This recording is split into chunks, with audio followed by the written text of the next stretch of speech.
Hello, everyone, and welcome back to the 2024 F1 Sim Racing World Championship. And welcome now to the races. We've had qualifying for Silverstone and Spa done and dusted, completed. And now we gear up, of course, for both of those races. I'm Mariana Bravo. I'll be taking you through this afternoon. And I'm joined by the wonderful Hayden Gullis and George Morgan.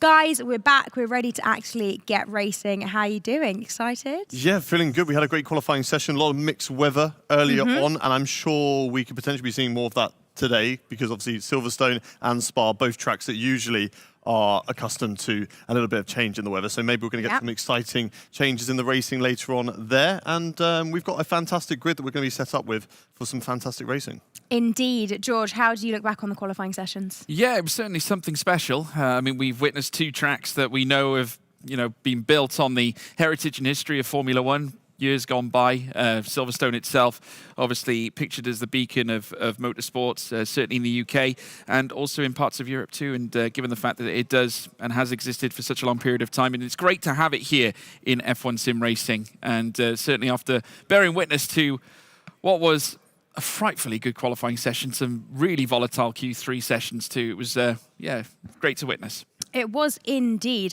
And of course, we are very grateful for all of you who have been tuning in and joining us online as well. Make sure to keep in touch with us using the hashtag F1 Esports. Follow us across all the usual platforms. Now, we are going to dig into an array of penalties, warnings, and the like that we have had coming through since those qualifying sessions. We're going to try and run through them all for you, bring you up to speed so that you know where things stand ahead of these races. Let's start with Silverstone, because that, of course, is the first one that we qualified for. We've had several things come through. The first one, of course, was Jarno Opmeer, which we actually heard about yesterday after he left the rig and had his strong words, shall we say, about the VSC. 3-place grid penalty for unsportsmanlike conduct. Hayden, talk us through it. Yeah, so what he did is he got out of the rig as soon as that virtual safety car came out. The penalty actually wasn't because he personally sped under the virtual safety car. His AI was just driving around at that point and that sped under the virtual safety car. So he was already out of the car at that point, and that is the problem, really. He's out of the car. He hasn't even retired the car in the pit lane, which means his car is just driving around uncontrollably. It's driving around by the AI, not by himself, and that can disrupt other drivers amongst the field who are going to get held up by that. And unfortunately, yes, also, you're not allowed to get out of your rig for one simple reason. That's because you're going to be disrupting the other drivers as well, not just with your car on track, but also moving around on the platform. He's got his teammate right next to him. It was Jake Benham yesterday, but moving around on that platform, it's going to that driver's going to feel those vibrations, those little bits of wobbles, and it can disrupt your teammate there as well, and potentially other drivers around the studio too. So that is the main reason why he got dealt that free grid place penalty. Okay, so that is Jarno Opmeer. That is why he, of course, would not be lining up in the P1 position, despite setting the fastest lap in qualifying for Silverstone. Instead, his teammate Daniel Berejne will be lining up in P1. 3-place grid penalty also for Freddie Rasmussen. George, do you want to take that one? Yeah, a bone of contention there, unfortunately for Freddie, just getting caught up, I think, in some moments during the course of the race. It was a city of qualifying, I should say. Yeah, an interesting one. Silverstone really did throw up a few spanners in the works, and Freddie, unfortunately, sustaining that for general conduct whilst we were out and about on track. He wasn't the only one. Of course, we had many that, unfortunately, were out and about and sustained certain issues. Simon Weigang being one of them as well as Sipos and Will Lewis. But yeah, Rasmussen getting caught high and dry, and as a result, 3-place grid penalty, which is certainly not, well, should we say, gone to Red Bull's plan. Yes, of course not. Also, I'm just checking my phone because we're getting updates throughout this. I'm not just being rude and, having a little chat while you guys are talking, of course. Yes, so that's the second 3-place grid penalty that we have on our books for Silverstone. And then we have several drivers who have received official warnings, again, for general conduct. We have Simon Weigang, Patrick Schippos, and Will Lewis.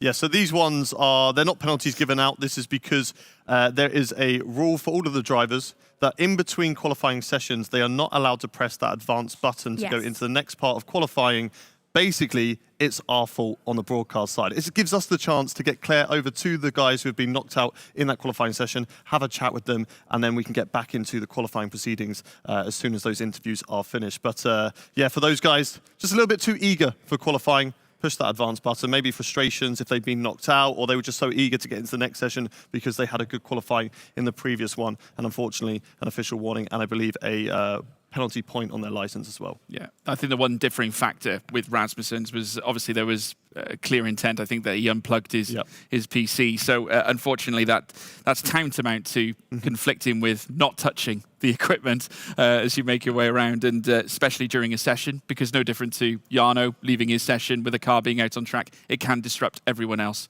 as well that are taking part in this arena. Yes, and the penalty notice does say that made adjustments to the supplied equipment, disconnecting his PC. So that is the slight difference there between the penalties that we've just run through. That is Silverstone. Shall we turn to Spa? Shall we try to get through that one now as well? So there are several things that have come through there, guys, so you're going to have to bear with us. First of all, we have Ismail Farsi, official warning for general conduct. Yep, so Spa sort of got out of his seat, but not properly, unlike Jarno Opmeer, who fully got out of his seat and then just walked off and didn't return. He got out of the seat, he stood up, and then got told by the guys, get back in the seat, and he did. So he respected those rules, he got told off, he got back in, but he didn't fully get out of the seat and disrupt everybody else. So he just about got away with a penalty on that one. And we then have 2 warnings. Alfie Butcher leaving the track without reason, and Josh Edo for a warning for blocking. Yeah, I mean, we do see it from time to time, especially when they're fighting for track space and things of that nature. There might be occasions where, for instance, someone like Josh Edo, who was probably preparing for his fast lap, just unfortunately getting himself in a position where he was looking to try and tee himself up for a perfect run. Sometimes, though, when you've got someone else who's in behind, who's on a faster run, there could be a case for impeding. You know, the other driver doesn't necessarily expect them to be there. And at the end of the day, it does cause problems for those drivers trying to set their fast laps. It's, like it says, does exactly what it says on the tin. It's impeding. You can't do it. Yes, indeed. And then we get to some of the more serious penalties that have come through. So 3-place grid penalty for ULAS, and that is for blocking. Yeah. That's going to be frustrating, isn't it? Yeah, certainly. They had a good qualifying session for Haas in Spa, both drivers into the top 10. Exactly. So slightly disappointing for him that I believe he qualified P10, so that would demote him to P13, unless, of course, there are more penalties to come, and we'll have to dive into that grid when we have that presented in front of ourselves. But yeah, he's going to be slightly unfortunate with that, but it's still a very closely contested grid. And I do believe that, you know, P13 to P10, yes, okay, you've lost out a few positions, but over the course of the races that we have, there is a lot of potential to get yourself back into the points. And even further, we saw it yesterday, Alfie Butcher, 13th, up into the race win. So it doesn't mean that your race is done, but he is on the back foot. And then we also have a 3-place grid penalty for Thomas Ronha, which will be frustrating because he was set to be lining up on the front row, and now he is bumped down to P5. And again, blocking. Yeah, again, blocking shows itself out. We saw quite a few cars actually starting to bunch up, especially around Club and Vale Corner. I did actually mention it during the qualifying that there were a couple of guys that were on their fast runs and they were catching up with them heading through that specific sector. So that's going to be a bitter blow for Thomas Ronha, especially someone who is so high up the order now. He's got more work to do, more cars to try and juggle here at the start at Silverstone. And especially when you consider the straights, it's surprisingly, in certain areas, very hard to overtake around Silverstone. So it's added extra impetus, extra struggle, really, for Thomas Ronha. And then finally, Philip, a 5-place grid penalty for blocking. 5-place rather than 3. That's going to, again, be very frustrating and hurt even more because it's the 5-place. Yeah, it all just depends on the extent of the blocking and how many, I suppose, are involved and how obvious it was. Obviously, if it's a case of miscommunication between the team, they're going to look a bit more lenient on it. And whilst it would still be a penalty, could be a 3-place grid penalty, it's not quite the sense of, okay, yeah, I'm just, you know, ignoring and not looking at where everybody else is and just driving in the middle of the track, even on a cool-down lap. Or if you're, you know, sometimes on a cool-down lap, you've got no fuel. So, but usually the game would ghost you, so that shouldn't be an issue. So clearly it's not an issue where he's run out of fuel. He's just coming back into the pits or on a warm-up lap. and he's just not really paying attention to what's around him. And unfortunately, 5 places further down the grid, which is not good for them. Not good at all. And that penalty, just to run you guys through that. So the ones that we've just talked through. So Ulas 3-place grid penalty, that knocks him down from P10 to P13. Thomas Ronhart, 3-place grid penalty, knocks him down from P2 to P5. And then Philip, that knocks him down from P15 to P20, which is going to hurt a little bit. So that's how penalties that we've talked through. And I mean, it's a lot for us to navigate through for the drivers who had, back-to-back qualifying and thought they sort of knew where they'd be lining up. They would have been planning their strategy around that. This now throws a bit of a spanner in the works, doesn't it? Yeah, and going back to, some of the intricacies with some of these penalties, there are some similarities to real-life motorsport, especially when we take a look at Rasmussen with his, touching the device as such, removing the power cable. That's a bit like touching a car in Parc Fermé. You can't do it. At the end of the day, you are going to be penalised. And unfortunately for Freddie, that's where it's led to. But you can understand his frustration, obviously, when things don't quite go right. If he feels that there's something that isn't corresponding like he would like to have it. And now it's put him in a bit of a sticky wicket. But the same can be said for a few other drivers now that have lost out in both Silverstone and Spa as a whole. But then again, this is competitive sim racing. This is F1 Esports. This F1 sim racing, the World Championship. Everything's on the line, and naturally, it's got to be governed properly. Absolutely, it has. And I mean, now that it's all come through, we've got the starting grids.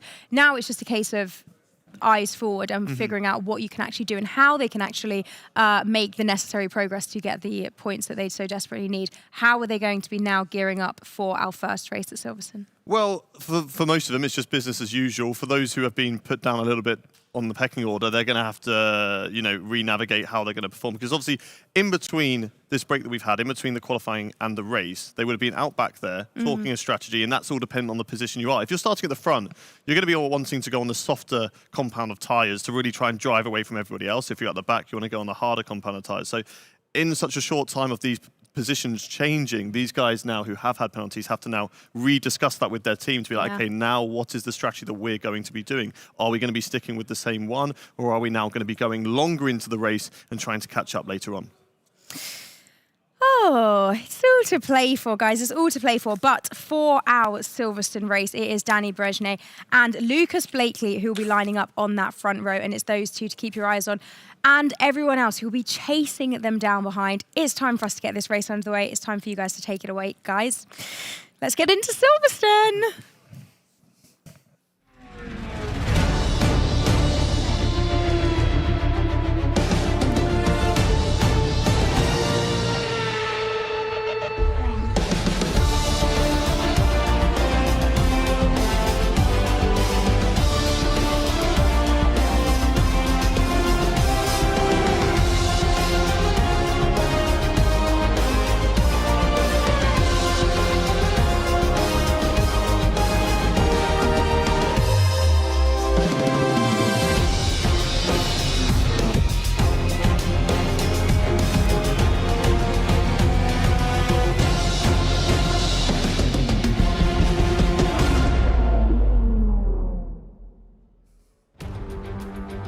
Well, after a very busy qualifying session, we now revisit the Formula One Sim Racing World Championship calendar, this time for round 4 at Silverstone, a repurposed airfield that has now become a Grand Prix circuit ever since 1948 when it first opened, now existing with its 18 corners, 5.891 kilometers, that stretches to over 3.661 miles. Over 160,000 makes up the capacity around this circuit that surprisingly carries a little bit of elevation, but also at the same time some very tricky corners, but perfect corners as well in some occasions for overtaking. We've seen plenty of it in the past. The question is, can anyone be as successful around here as one Freddie Rasmussen, who has won it over the last 2 occasions back in 2021 and 2022? Here's the starting grid. John Evans starts from the back of the grid in P20, Will Lewis alongside him in 19th place. In 18th place is Philip Brezhnev for Alpine, with Simon Weigang in 17th for Aston Martin.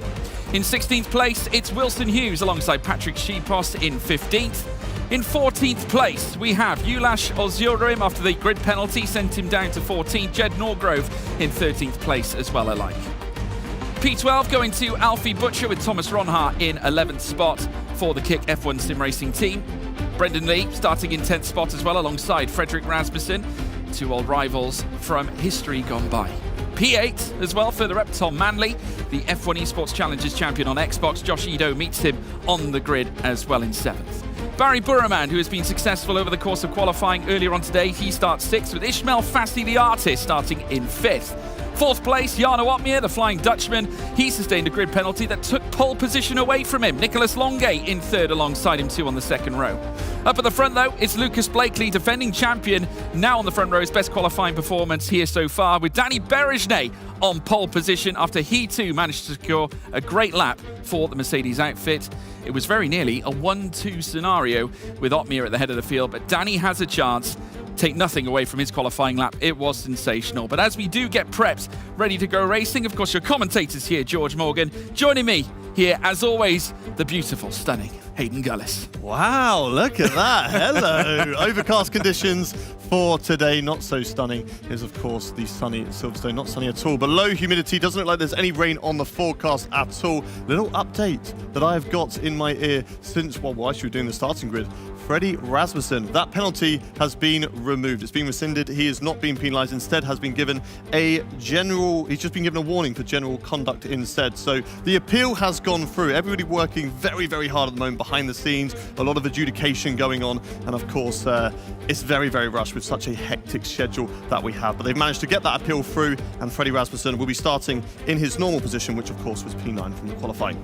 Yeah, one of the big characteristics about this track is that it has been on the calendar in the Formula One Sim Racing World Championship since 2018. Brendan Lee, who we currently see in shot, is its very first winner. He won it with Mercedes back then, and it would be Frederick Rasmussen who would meet him for 2nd place. Of course, Rasmussen would later on also win the race on 2 back-to-back occasions from 2021 onwards. Marcel Kiefer as well, historically also successful here. Of course, has since retired from the esport itself. And now we await, obviously, for the cars to line up onto the grid. You can cut the tension with a knife. The Earl Grey of World Motorsport here at Silverstone, here in the region of Toaster. Can't wait for this one.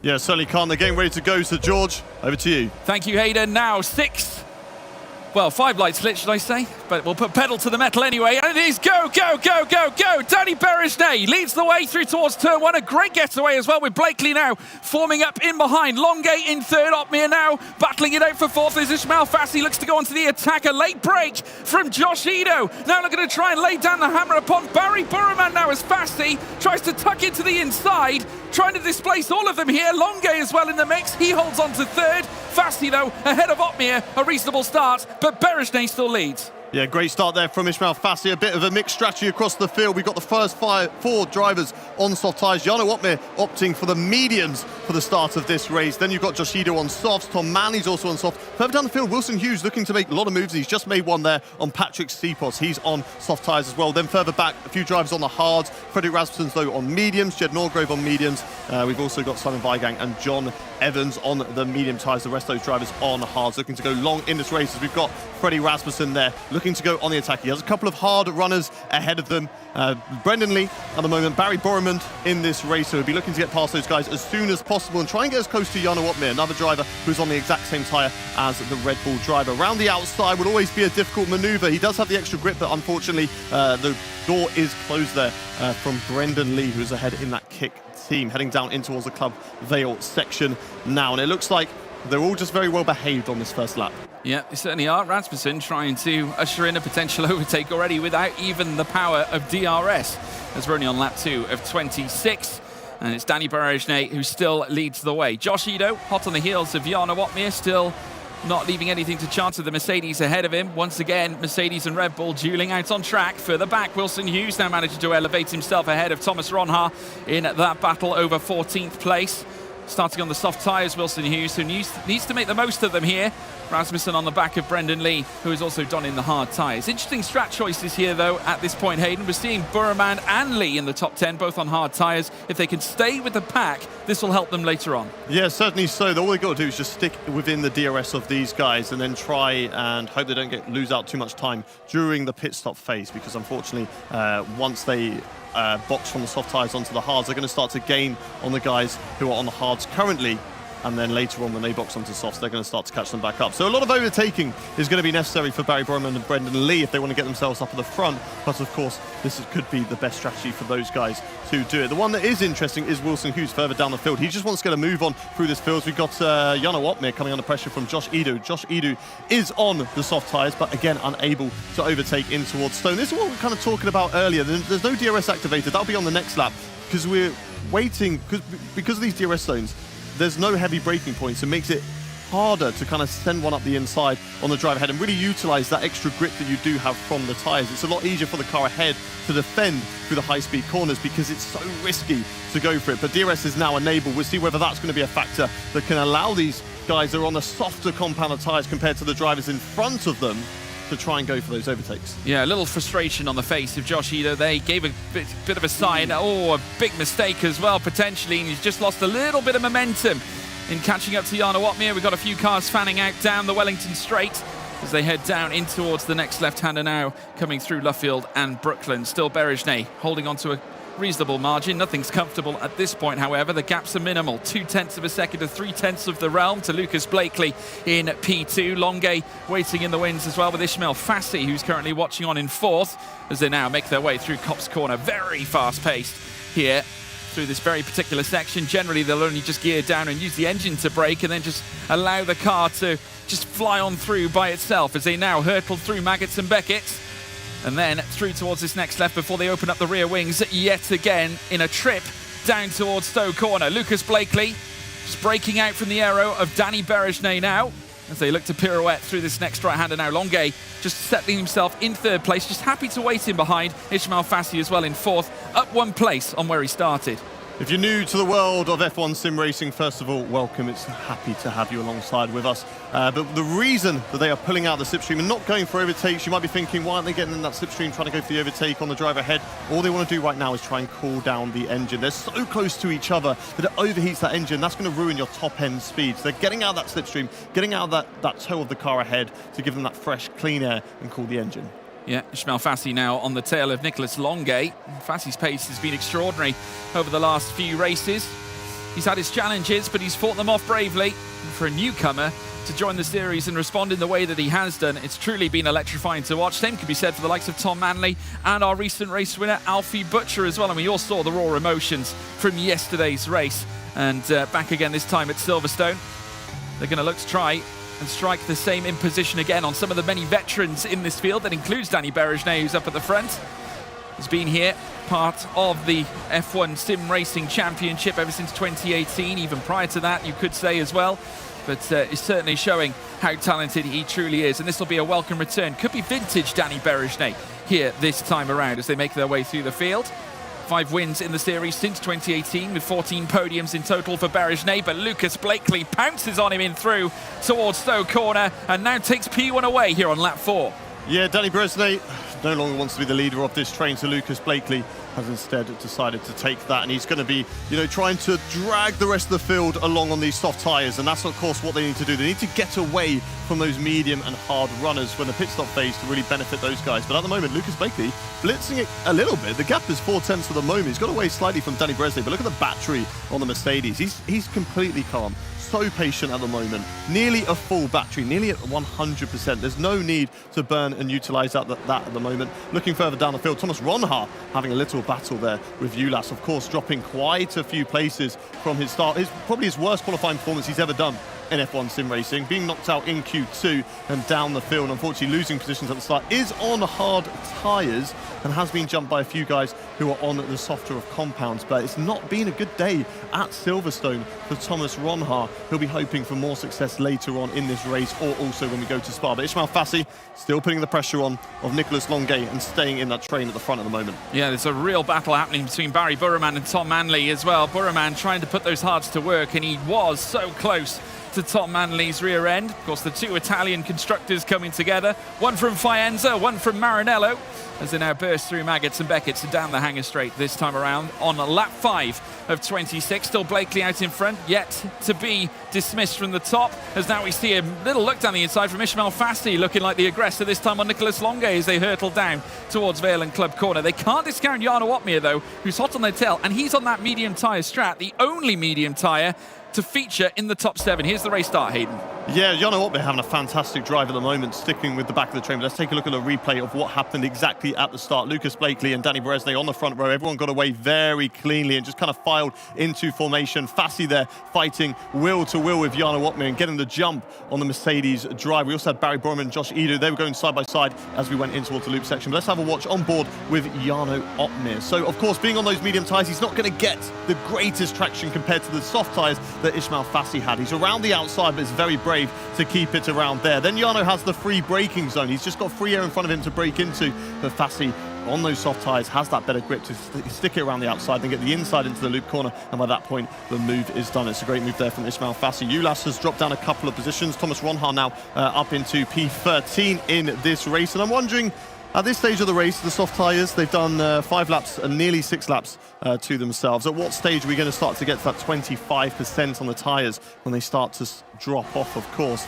Tyre wear isn't as aggressive at Silverstone as it is at other circuits, but at some point they are going to drop off past that 25%, and then the mediums are going to look better, and we'll be able to tell when that happens because Jarno Opmeer will start to be making moves past Fassi. Yeah, we saw a little conflict heading through towards Luffield and Brooklands on this lap earlier on. Of course, it was the fight between Wilson Hughes, Thomas Ronhaar and Ulas Gilderim. Of course, remember, Hughes on the soft tyres. Does seem like they're ailing him somewhat now. Thomas Ronhaar did briefly sit outside the DRS window of Jed Norgrove further up, so he had to put in some impetus in order to close that gap so he wouldn't lose that vital DRS to help his strategy. Remember, Ronhaar going long on those hard compounded tyres. Just see there, Beresnay furiously trying to control this car in a pursuit of Lucas Blakely further up. Jarno Opmeer still waiting 4/10 within Ismail Fassi right now, towing along Josh Edo and Tom Manley to boot. Barry Burman still ahead of Brendan Lee, who was hot on his heels with Freddie Rasmussen as well, just breaking out of that error once again. Brendan Lee as they hurtle through Luffield and Brooklands once again, this time on lap 7 of 26. I tell you what, I wouldn't discount Burman's strategy and I wouldn't discount Opmeer's strategy. We could have a very interesting tie-up come towards the end of this race. Yeah, they're looking really good. It all depends on what happens during the pit stop phase, and when those guys on the softs who go to the freshest set of tyres try and do when they start to catch up the fields. We've got Nicholas Longay getting very close to the back end of Danny Beresnay. Wilson Hughes is the first one to go into the box doing a very aggressive undercut at the moment. So it'll be interesting to see what they can do, although they've gone on to another set of soft tyres. So we'll have to wait and see if we get a replay of maybe some sort of damage that happened to Wilson Hughes in that sort of train of cars there. But Wilson Hughes onto a new set of soft tyres, and I just don't think a two-stop is viable around here, especially with some guys on hards at the moment.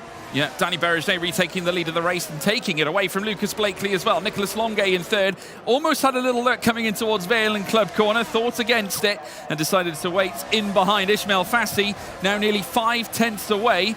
So there is somewhat of a little gap, a little bit larger than what it was before. Only minute, however, in terms of the gaps in relative to a second. Of course, he's still quite a ways off that, so still comfortable and within DRS. Jarno Opmeer in 5th. Josh Edo still remains in 6th for the Red Bull team, with Tom Manley as well, still in amongst it in that P7 spot. And Barry Burman will be waiting for the opportune moment to strike.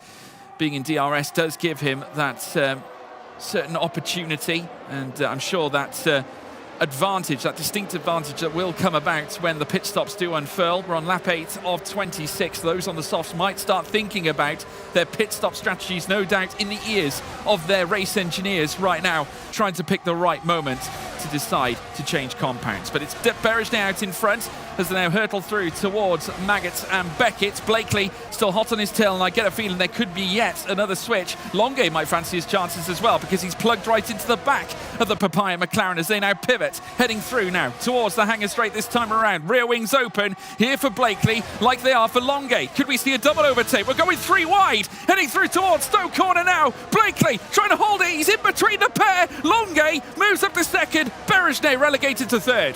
Always dangerous when you go 3 wide through that section, especially on the exit. If one of the drivers decides he wants to come into the pit lane, he could be blocked if they're on the outside. But it was fantastic driving from all 3 of them. I thought Longay was going to fully back out of it on the inside, but still managed to just get past Danny Beresnay there. And fantastic driving from these guys. They're all just trying to push each other to get further up through the field. It's obvious now the soft tyres, they're not running away from the mediums or the hards. They are actually now scrapping for position. There's no need to try and work together to run away, because if you look at the timing screen, everybody apart from Wilson Hughes is in this train. And because they're fighting so hard at the moment, could this allow Wilson Hughes to maybe catch up? I mean, it's a bit of a far-fetched strategy as Nicholas Longuet having a look there on Lucas Blakely. Wilson Hughes, the fastest driver out on track, really trying to catch up to this pack. We've never really seen an extra stop strategy kind of work in F1 sim racing. I'm not too sure we're going to see it today, but let's see. You never know what can happen. We've still got plenty of racing left to go in this race. And Nicholas Longuet having a little look at finding that clean air behind Lucas Blakely just to cool down that engine at this stage of the race. They navigate their way through Maggots and Beckett here on lap 9 of this British Grand Prix. Still tucked up behind him as they go down the Hangar Straight. He's so close. He's got the DRS open. He's going to be burning the battery. And now it's another change of position. Lucas Blakely will file behind Nicholas Longuet, and they're just going to continue to keep on swapping positions until they decide to come into the pit lane. Yeah, Nicholas Longuet now coming in, so that's the immediate jump. Now, what I do want to say is that Wilson Hughes, picking a fresh set of soft tyres, taking the first stop of all Wilson Hughes, he's now pretty much placed himself in the realms of a two-stop strategy, because he already did. He opened up on the softs, he's changed onto the softs, so he has to select another compound. So he's bound to a two-stop, is Wilson Hughes. Lucas Blakely still remains out on track. Jarno in second, so we've now seen Fassi, Manley, Longuet, Berejnet, as well as Ido all coming in. Rasmussen now on the tail of Brendan Lee, knows he has to do something now, as well as many of the other drivers that are going on the long strategies. If you're Barry and Brendan, as well as maybe Jarno right now, this is the time to push. Yeah, certainly. I'm just watching the track back at the moment. Wilson Hughes might actually get himself in front of that leading pack as he comes round the first corner now. It's going to be close. He's going to be right up behind Nicholas Longuet, and he is in that fight for the lead, which could potentially help his teammate. We saw some great team tactics last night at Spielberg, at the Austrian Grand Prix. We saw Ulas holding up the field to allow Lucas Blakely, to allow Alfie Butcher to break away. Now could we see that in the opposite direction with Wilson Hughes holding up that lead pack to help out Lucas Blakely, break that 1 second, allow him to run away because he's on faster tyres on those softs. So things could look good there for Lucas Blakely. We'll have to see how this strategy plays out as this race goes on. Freddie Rasmussen tucked up behind this little battle going on between Barry Burman and Brendan Lee. Brendan Lee getting the overtake there on Barry Burman.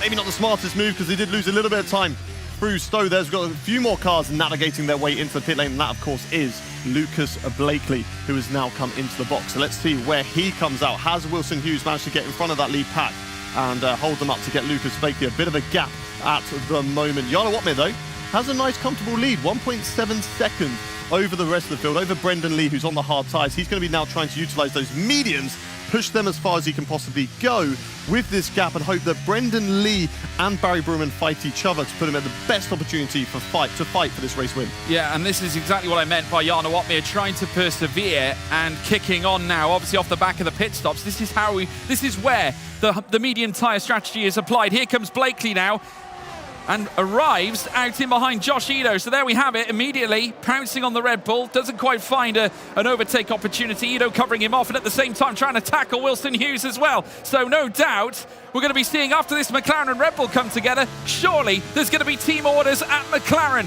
as we now wait and see them make their way down the Wellington Straight.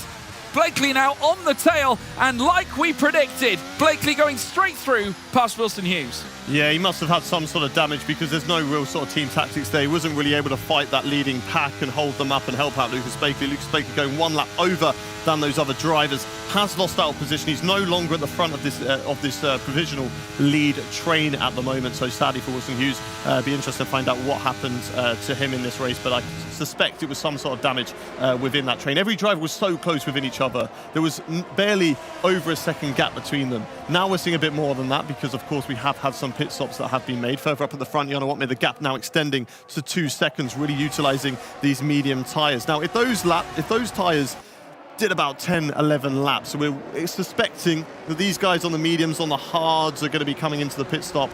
I reckon around lap 16 to around lap 18, we could potentially see those guys go onto the softs, and then they're going to be trying to make their way through the field. Because right now, their tyres are going to be sort of close to the 25% region. They're going for that drop-off phase, and they're not going to have the best usage that they've had, obviously, earlier on in the race. And then you compare that to the guys who have pitted onto brand new medium tyres. They're going to be absolutely flying at the moment, and they are going to be closing up the gap. They will jump this pack, of course, even if some of the drivers who weren't ahead of them But later on in the race, those guys are going to have fresher tyres and they're going to be trying to get themselves through the field. So it's going to be a really interesting strategy race once again here in F1 Sim Racing. And you can't really call who's going to win at this stage because there's so many drivers in the mix. Yeah, absolutely right. Nicholas Longue, actually the net race leader right now, and Lucas Blakely haunting the rear wing on that Red Bull of Josh Ido, trying to find his way around out of Luffield and Brooklands, and now hurtling through the old paddock straight. Coming up next is Copse, which will send them through towards Maggots and Beckett.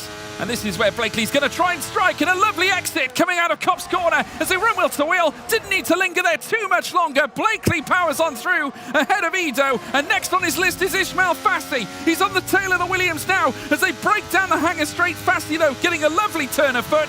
Blakely remaining in behind the Williams. Yeah, Josh Ido, you can see from the rear end of that car, his light was flashing, so running out of ERS there, and Lucas Blakely quite low on ERS as well, trying to get that overtake done. He's not quite as low as Josh Ido was. His light would not be flashing because he's still in the 20% region, but now he's going to need to build that battery back up, stay behind Fassi, and try and get with this front end pack. But obviously for him, he's going to want to get further up the field. We have got another driver in the pit lane, that is Barry Boromond, who is into the box at the moment. He's going to come out behind this pack that's fighting, that obviously boxed 3 laps early. He comes out behind Wilson Hughes. There is a bit of a gap, and for Barry Boromond, being on your own in this sense, yes, you've got free air, you can push as much as possible, but it's always nice if you have one other driver who was close to you to box. So like Brendan Lee would have been the perfect opportunity. Both drivers on hards can both go to mediums in this race, can box at the same time, switch positions, work together to catch back up to this pack that's already pitted. Yeah, and Jarno Opmeer being the tyre whisperer right now. 2.2 seconds now, the gap between he and Brendan Lee.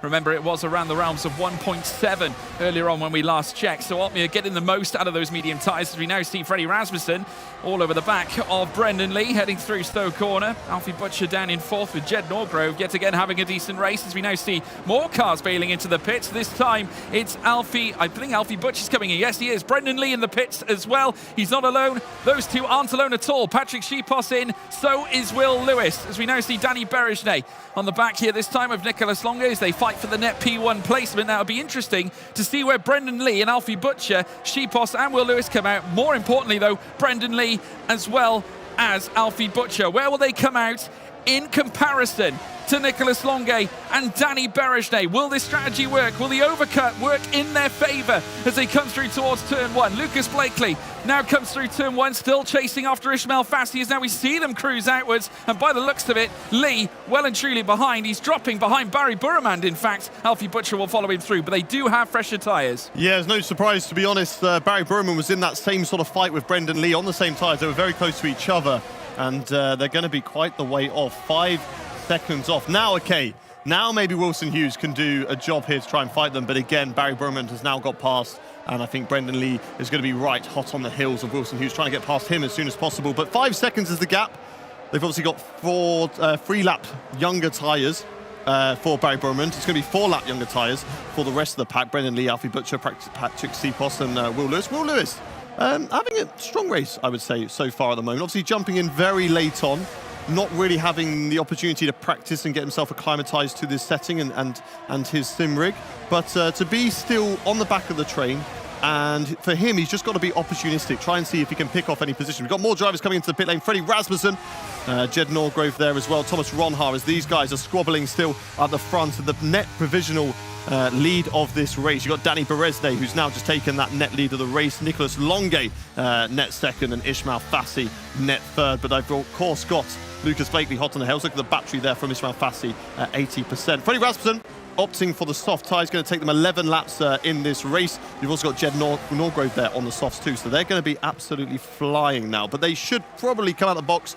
around that cluster of cars that had Barry Burham and Brendan Lee, and I think it's actually going to be behind those guys. Freddie Rasmussen on the track map is going to come out just behind Patrick Sheepos there. There they are, down in P16, but they have the softer compound of tyre compared to those guys on the medium. So they now need to absolutely blitz it, utilise those tyres, try and get past that little cluster, and then catch up to those provisional leaders. Right, we've just now confirmed that obviously Jarno Opmeer is going for that Hail Mary, medium soft surely, off the back of Freddie Rasmussen's decision. Now, Danny's controlling the pace here.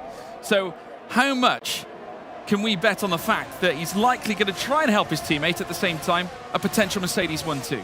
I mean, certainly. I mean, Danny's probably going to be getting that call to try and see as much as he can do, and they're going to go through this very tricky corner of Maggots and Beckett's, and this is a great opportunity to try and hold them up, but it doesn't look like that at the moment because there is a slight gap between the Ferrari and the Mercedes. These guys are a lot closer to each other than they are to Danny Berezne. Jarno Opmeer in the box, yep, coming in from medium tyres, will be boxing onto those softs. And there we go, Nicholas Longue going for the overtake on a Danny Berezne. We've also got into the box is Simon Weigang and Philip Presneda. John Evans deciding to stay out, which means he takes the lead of the race. So no matter what happens today, John Evans can at least say he has led an F1 sim racing race. Lucas Blakely, though, going wheel to wheel with Ismail Fassi. This is not going to help them because look at the gap extending. But I think also Daniel Berezne and Nicholas Longue also went side by side then, so the gap not extending as much. But where is Jarno Opmeer? He's still in the box at the moment. He's exiting the pit lane, and he's going to be in that cluster where Freddie Rasmussen is. He's out of the pits now. He's behind Alfie Butcher. He's ahead of Freddie Rasmussen. Of course, he was ahead going into the box when Freddie pitted as well. So this is perfect for Jarno Opmeer. Now on the soft tyres,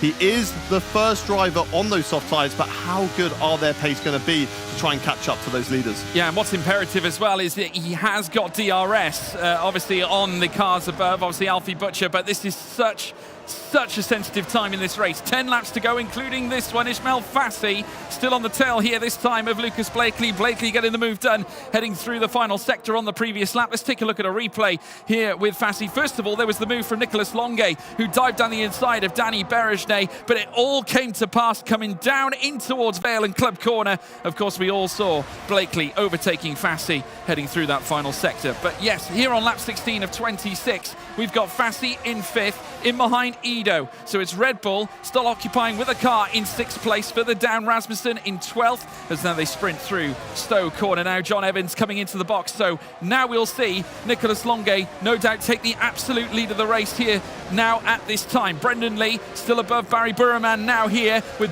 Alfie Butcher ahead of Jarno Opmeer as they now curtail around this time to begin lap 17 of 26. Longue does indeed take the lead of the race. Berezne in 2nd, Blakely in 3rd, Fassi in 4th, Ido, Manley, Lee, Burman, Butcher, Opmeer now in the top 10 as we now see Lucas, Blakely and Ismail Fassi running wheel to wheel. Oh, it got so tight, heading through the loop out of Aintree Corner and down the long Wellington Straight they'll go. So close to a collision. Blakely got so lucky there. I think he might have just got away with no front wing damage there for Lucas Blakely. Just kind of clipped the rear end of the car in front, which was Danny Berezne. Got turned a little bit as well by Ismail Fassi, and doesn't look like there's any end plate missing there for Lucas Blakely, so it looks like he's okay. But the undercut has performed amazingly at this British Grand Prix so far. Those guys have nailed it. Let's take a look at a replay. This is on board with Ismail Fassi. Looks around the outside in towards Abbey, now trying to just hold it on. He goes off the track, doesn't get a warning, and then just a little tag, and it looked a little bit more from the off-board cams, but that wasn't actually too sensitive there from Lucas Blakely. It didn't look like there's so much rotation for him. But Jarno Opmeer making a few moves. He's past Barry Burman. He's got Brendan Lee in his sights at the moment, 2 tenths behind, and he needs to get a move on. Those guys are catching up to this provisional lead pack, but it just depends on whether those soft tyres are going to have enough in them once they catch up to then overtake. But Jarno Opmeer overtakes Brendan Lee, and he now leads this train that is hunting down the leaders. Two-time champions dueling it here around the Earl Grey of World Motorsport. Formula One was born at this very track, as we now see Jarno Opmeer sprinting around the final 2 corners here. He's going to try and make the Hail Mary strategy work. He takes the fastest lap as we now begin lap 18 of 26. Tom Manley sits in front of him. Yet another young upstart that he's going to try and topple here this time around. Philip Presneda now taking the fastest lap of the race, and Opmeer on a charge. He's now within DRS on Tom Manley.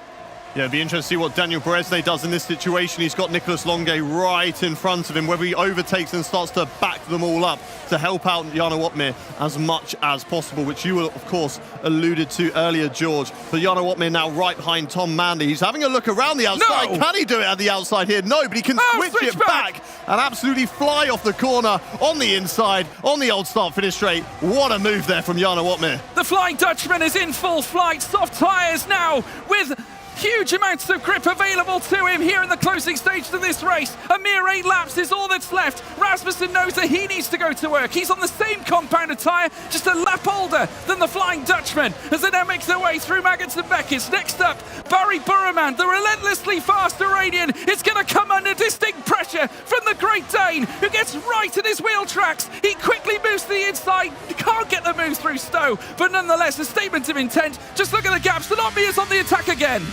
Yeah, Freddie Rasmussen trying to do what Jarno Otmir is, and he goes up the inside into Club and Vale, but Barry Broman will now have the inside, so he's got to have the grip around the outside. Barry squeezes him right up to the edge of the circuit, but keeps it fair. He's still on the track, there's still wheel to wheel, and this is not going to help Freddie Rasmussen with this strategy at all. He needs to get past Barry as soon as possible. Jarno Otmir has overtaken Josh Edu further up ahead, and his teammate has now overtaken Barry Broman, but Barry's still holding it in there. He's going to have the inside line as they go into the loop, but Freddie Rasmussen with that grip around the outside, can he pull it off? Yes, he can, and he's now up into 9th position in this race. But Jarno Otmir has now overtaken Ismail Fassi. He's into P4, and he is hunting down this race win. We've got plenty of laps left to go. Surely he's going to take it. Rasmussen making, I would classify, one of the moves of the race, heading down in towards Village, in towards the loop. A stellar switch back, and he found the momentum coming off the back of fellow Red Bull Academy member Jed Norgrove. Otmir now for an assault into the podium equation, takes down a champion named Lucas Blakely. They come together, Jarno tasting potential victory, and he's only got 3 laps of wear on these soft tyres. Strap yourselves in, folks, this is going to be sensational. Danny Berejnay still out in front, Mercedes 1 and 3, Longue quivering in his boots, knows he must break past Danny Berejnay, the Hungarian sensation, can't keep him down. The Frenchman still going at him, but he remains in P2. But here comes the Flying Dutchman, Jarno Otmir, looking for yet another race win in the Formula 1 Sim Racing World Championship. What a drive this is from Jarno Otmir. Incredible stuff, just picking his way through the field. Let's take a look at a replay of some of those moves. This is on Ismail Fassi at the moment. We missed this because we were watching Freddie Rasmussen up the inside into that corner, which is the loop there, and Ismail Fassi just kind of gave it away pretty easily. Saw that, Jarno Otmir has the better tyres, there's no need to fight this. I'm interested in what's going to happen here. Jarno Otmir is going to get past Nicolas Longue, surely. He's on the much better tyres. He's heading down now into the Wellington Straight. We'll have DRS open. We'll pull over to the inside line. Danny Berejnay will hold it on the right-hand side. They're going 3 wide into Brooklands. Jarno Otmir on the inside. Nicolas Longue right around the outside of both of them. Jarno Otmir, though, outside through Luffield. Can he pull it off? Can he hold it? Yes, he can. And he takes the lead of this race. But for a moment there, his battery was flashing. Maybe he's going to be out ever so slightly, but Nicolas Longue has loads of battery to his name. Those soft tyres, though, are they going to drop off by the end of this race? Does Danny Berejnay need to get ahead of Nicolas Longue, hold him up, and let Jarno Otmir run away? I tell you what, a double overtake. That is something special to take the lead of the race here in a British Grand Prix environment, making his way now out to Maggots and Beckett, the section that has certainly delivered him plenty on soft tyres. Longue, though, with the DRS, he's got the energy available. He's not even using it until a little blink of it until now as they go wheel to wheel heading through Stowe. They'll stay wheel to wheel. Jarno Otmir trying to defend relentlessly. He's got the tyres. He's got the grip. He has got the time. And now in the background we've got Blakely trying to challenge, and he's lost 2 places. Fassi up to 4th, Edu up to 5th. Yeah, Lucas Blakely and Danny Berejnay were going wheel to wheel into Club and Vale right behind Nicolas Longue. You could see it in the virtual mirror that he had in the top centre of his screen. And Danny Berejnay just kind of turned across. Lucas Blakely's there. One of the cars is currently ghosted back there as they're driving within side of each other. That's Josh Edu and Lucas Blakely at the moment. They're going to sort themselves out as soon as they are away from each other. There we go. Now Lucas Blakely holds the P5 position, but just got a little bit too close with each other. And Lucas Blakely very lucky not to fall further down the field. Danny Berejnay in P3. Nicolas Longue in second. Jarno Otmir, though, leads this race on those much fresher soft tyres. Surely it's going to be easy for Jarno to take these softs all the way to the end of the race and hold position ahead of the chasing pack. But Longue and Berejnay are going to be scrapping all the way. Can Jarno Otmir potentially help his teammates to secure a 1-2, or is he going to run away with this victory and let Danny fight it for himself? We've alluded to it time and time again. Jarno's last win being at Texas last season. He has not once even finished in the podium equation here at Silverstone since it was introduced on the Formula 1 Sim Racing World Championship calendar back in 2018. This man's done it, though. He's appeared on the podium here at this track. He finished 3rd back in 2019. Since then, has also finished 3rd in 2020. Would love for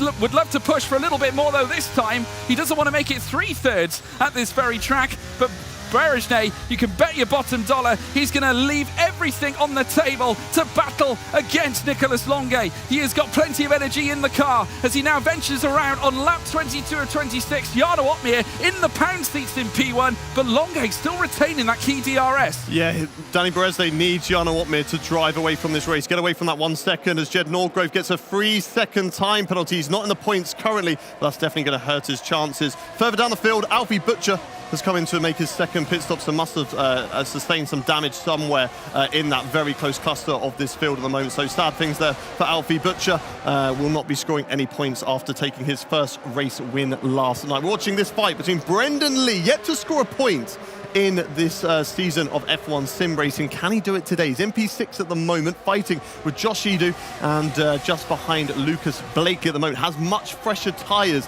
than the guys who are on mediums ahead of him. So maybe he's going to be looking at a potential podium, trying to hunt down this pack, trying to pick off those overtakes and look at getting himself a trophy for this race. Yeah, coming through Maggots and Beckett's again. Brendan Lee now trying to close up to the back of Lucas Blakely. Now he's got 3-lap fresher tyres than Blakely ahead. Freddie Rasmussen also with very considerable youthful softs and now blast past his teammate Josh Edo. No doubt there might have been some team orders involved there this time as well, and he's just in behind Brendan Lee. So Rasmussen situates himself inside 7th place. Still a few laps still to go, 4 laps to be said. That will soon become at lap 23, making it 3 laps left to go in this race as we now make our way down through towards turn 1. Red Bull currently sat 7th and 8th. Brendan Lee right in front of him. He's got 2 champions ahead. Of course, Rasmussen not yet a champion, but he's been runner-up in the championship so many times, you wouldn't believe it. As we now see him making his way through the loop now. Just saw there the red marker as Thomas Ronhaar goes on the attack, this time of his teammate Josh Edo, as they now look to come down the Wellington Straight, and Ronhaar got him. Yeah, he's completed the move, the lovely move there from Thomas Ronhaar. Nearly drove into the back, though, of Freddie Rasmussen, but timed it to perfection to get that overtake on the Red Bull. And he's also going to be looking to make his way up through the field. I don't believe his tyres, though, are as fresh as Freddie Rasmussen, or at least they're the same, lap hole tyres. But of course, Freddie Rasmussen is on those softs. But however, if they have gone past that 25% window, then Thomas Ronhaar will have that benefit being on the medium. So it'd be interesting to see which one of those two is going to have the upper hand at this stage of the race. This is Lucas Blakely, who the reigning F1 sim racing champion. He's in P5 at the moment. Has had a difficult race so far today. Had a little tap from Fassi, had a little tap with Danny Berejnay. Seems like everybody's out for the reigning champion at the moment. He's not had the greatest of events here in Event 2, but he's got the DRS open, closes it as they're going towards Stowe, and he's just tucking still behind Ismail Fassi. The second gap has not been broken up at the front, and I'm wondering if those soft tyres are going to drop off at some point for Jarno Opmeer, and whether those medium tyres will have the benefit. But there's just so much older that I just don't think that's going to be the case, that those medium tyres are probably reaching or even past that 25% on those as well. But further down the field, Simon Weigang going wheel to wheel with Ulas. So they go through turn 1, Ulas off the track, and Simon Weigang with a lovely manoeuvre to move himself up into P12. Yet to score a point in this season's F1 sim racing is Simon Weigang in P12 at the moment, 8-lap old soft tyres. As somebody has had an incident, that's Ulas, who has fallen down the order on our timing screens. Not too sure what has happened there. He's rejoined alongside Will Lewis, but Simon Weigang on the hunt for his first points in this season of F1 sim racing. Yeah, and they're not alone as well. John Evans fighting it out. Ulas Yildirim ahead of Will Lewis here this time as they battle over P17. Further up at the front, though, Danny Berejnay once again giving Nicolas Longuet a headache at this point. 0.2 of a second is all that separates them. There's Weigang, of course, on the cusp, but perhaps breaking into that top 10. Has got to displace Barry Burman, though, to at least get to within P11 spot. And then it's 1 space away from potentially getting into the top 10. Berejnay now right on the tail here of Nicolas Longuet. Blakely 2/10 in behind Fassi as well, as they look to blister their way out of the Maggots and Beckett section and through towards the final sector. We've got the small matter of 2 magic laps to go after this one, as they now curtail their way through Vale and Club Corner. Opmeer still in charge, Longuet in behind. Danny Berejnay sharing similar tyre life to Nicolas Longuet right now. It's going to be a sheer dogfight as we now take the penultimate lap, and Longuet, he has to do something, Hayden. He certainly has. He's right tucked up behind Jarno Opmeer at the moment. It's going to be interesting to see whether these two start to scrap it out with these last 2 laps remaining. Philipp Presneder gets a 3-second time penalty for multiple warnings, but it's not really going to affect him too much. Sadly for him, he's down in P15, already out of the point. Still riding with Dani Beresnay at the moment, P3 on the podium. It was a great day earlier on in qualifying, with both Mercedes drivers getting a 1-2 in that qualifying session. Of course, they didn't start on the front row after that penalty for Jarno Opmeer, but he's risen back, hasn't he? Like a phoenix in the ashes, and he is currently leading this race. Brilliant stuff there from Jarno Opmeer to bounce back from that and be at the top end of the order. John Evans has decided to go for a second pit stop as well, as has Wilson Hughes. So I don't know if these guys are just battling it out to try and see whether they can get the fastest lap at the moment, but these guys still not yet ready to start scrapping it out for those final positions as we are getting into what will soon be the last lap of this race. Dani Beresnay just dropping off ever so slightly of Nicolas Longuet. Got to about half a second, but they have the DRS. They all have plenty of battery in favour. Nicolas Longuet, look at that, 95% ERS to his name at the moment. He's going to be holding on to that for this last lap battle with Jarno Opmeer for a race win. Neither of them yet to win a race this season in F1 sim racing, so both of them will want to get a first win under their belt for this season. But Nicolas Longuet going on to the last lap loses a little bit of time, George. Let's see if they can fight it out for the race win. It all comes down to this. Jarno Opmeer leads the way on lap 26. Nicolas Longuet waiting in the wings for a prime opportunity to plant his Ferrari to the top of the order. Dani Beresnay trying to hold on to P3 to grab a double podium result for the Mercedes team. Ismail Fassi, though, looking to take a 3rd successive podium, a 3rd successive P3 as well. 3 truly is the magic number as far as Ismail Fassi is concerned, as they now hurtle through Lovefield and indeed Brooklands to boot as well. They come out of Lovefield and Brooklands into the old paddock straight, and Jarno Opmeer looking to put the burners on, trying to separate himself away from the Ferrari that lingers in behind. Dani Beresnay as well watching on as he hopes to also enlist a podium for Mercedes once again in F1 Esports, and indeed in his own history at this very track, as they now burst through Magnussen Beckett's this time. Brendan Lee also on the tail of Lucas Blakely. You can cut the tension with a knife in this arena, because it's all going to be settled down the old hangar straight, and Jarno Opmeer still has a comfortable gap in between he and Nicolas Longuet. Longuet getting close though on the entrance to Stowe Corner, both of them using all their energy. Longuet's got one only chance left to go, and that is failing club, but Opmeer comes it off, and indeed the 2-time champion rises once again for the first time this season. It's another race win. It's 10 race wins in F1 sim racing history for Jarno Opmeer. He takes victory with Dani Beresnay securing a Mercedes 1 and 3. Nicolas Longuet finishes 2nd. Fantastic drive from the Mercedes. It was elation earlier on in qualifying, disappointment when they went to Spa, and they're back on top here in the race in Silverstone. Jarno Opmeer and Dani Beresnay. Fantastic drives from the both of them. Jarno, you know, if there's one guy that's going to pick out a strategy, it's always going to be him, and he's absolutely nailed it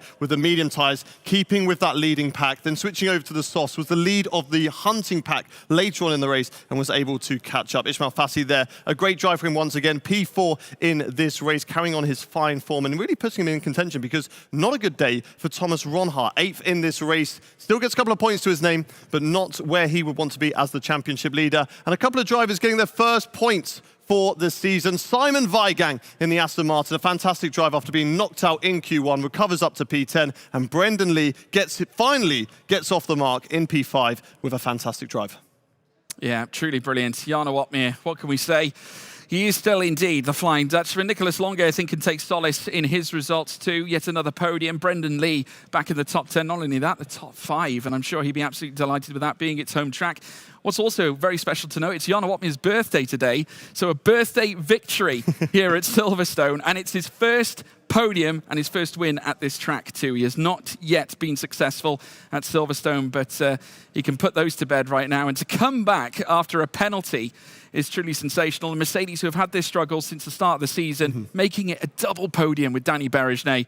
That's got to feel good. Yeah, Jarno Opmeer out the seat this time. He has been allowed to do that, so he will not get a penalty for getting out the seat this time around. But I'm sure he's going to be having a chat with Claire Cottingham shortly after this race. But yeah, fantastic performance there from the Mercedes drivers. P1, P3, and really a title charge. And that's kind of the difference that has been this season over themselves. And of course, Kik, who have been leading the way with Thomas Ronhaar. It's really just been one driver. Thankfully, this time around, they've got 2 drivers into the top 10. But of course, this time around, Mercedes 1 and 3, they're really stating a claim, of course, for the Constructors' Championship. They are indeed. What a race and what a performance from Jarno Opmeer. Absolutely fantastic. Let's have a little look at the race results. Take us through them, guys. Yeah, leading the way, of course. We saw it. Jarno Opmeer, fantastic drive, puts himself on the top, gets 25 points as well as the fastest lap, so an extra point will go to him too. Nicolas Longuet on the podium with a P2, and Danny Beresne as well, 3rd position. Ismail Fassi, the rookie that's kind of been an absolute sensation so far this season. 2 podiums yesterday, a P4 to start his tally today, and we'll see what he can do from further back later on at Spa. Brendan Lee, P5 in the points. Lucas Blakely, good drive from him. A little bit of argy-bargy going on outside, out on the track there, finishes in P6. Freddie Ralston recovers to P7 with Thomas Ronhaar also in P8, Josh Edu P9, and Simon Weigang getting the final championship point and getting his first championship point. A little bit of disappointment there from Barry Burman, but he'll be hoping to bounce back later on as we go to Spa, and he'll be starting from pole position. Patrick Sipos in P12, Tom Manley P13, then we've got Jed Norgrove, Philip Presneda, Will Lewis with his debut, jumping into the sim with only 20 minutes of practice in P16, not last in the field, so he'll be happy with that. Kept it nice and clean, did exactly what he needed to do. And Ulas 17th, Alfie Butcher 18th, John Evans in 19th, and Wilson Hughes brings up the back of the grid. Thank you very much. What an exciting race. Very exciting indeed. Fantastic performances across the board there. And we can also reveal our fastest lap, DHL Fastest Lap Award goes to Jarno Opmeer. What a birthday for him. Fastest in qualifying, not then able to start on pole position, but absolutely taking it back when it mattered, and that is the winning driver. But for now, we are going to go to Claire, who I believe has found someone else who managed to find their way onto the podium today.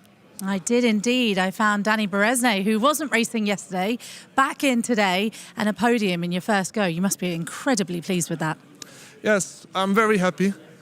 My teammate did an awesome job as well, Jarno. I'm a little bit sad because I feel like I bottled the 1-2 for Mercedes by positioning myself a little bit wrong against Nico.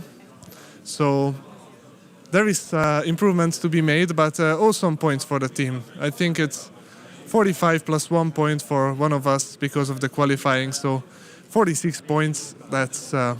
my calculation is bad. It's 41 points. I'll leave you to do the calculations for now. It was some incredible battles, though, out there, and especially just at the end. I know Nicholas was starting to close in on Jarno, but for yourself, I mean, it was a tight battle. Yes, it was very close, very enjoyable, and very hard because we constantly had pressure from the cars behind us, and I just always tried to be one or second. And that was basically my race plan. I think the guys around me were a little bit quicker in terms of race pace. But maybe in terms of race pace, but still, 3rd position, I mean, that's one to take home. Yes, I'm very happy. I bet. And also, like you say, a 1st place for Mercedes and a 3rd place. It's really great to be able to do that teamwork together as well. Yes, this Esports is all about, or F1 Sim Racing is all about Constructors' Championship, and we scored really valuable points today, so I could not be happier. Congratulations. I'm going to let you run off and enjoy celebrations with your team. You've got to leave. I'm going to bring Nicholas in. Nicolas Longuet, congratulations. Just speaking to Danny Beresne there, he was saying he just wasn't quite quick enough to be able to really take that fight to you, but you were too busy fighting with his teammate anyway. Yeah, I mean, it was such a stressful race from my point of view. I mean, I was sandwiched between the 2 Mercs for the latter part of the race. My focus was fully on Jarno. I knew I was a bit faster than Danny. I felt very confident and on my pace in Silverstone during the race. And my tire wear, I had to save my tires as well, having pitted so much earlier. But yeah, Jarno was a bit too far away with the tire advantage. I tried to give it my best go, but yeah, it's unfortunate I couldn't get the P1, but still a good result for P2. You say it was stressful. I appreciate why it was so stressful. Could you talk us through some of the most stressful parts of the race for you?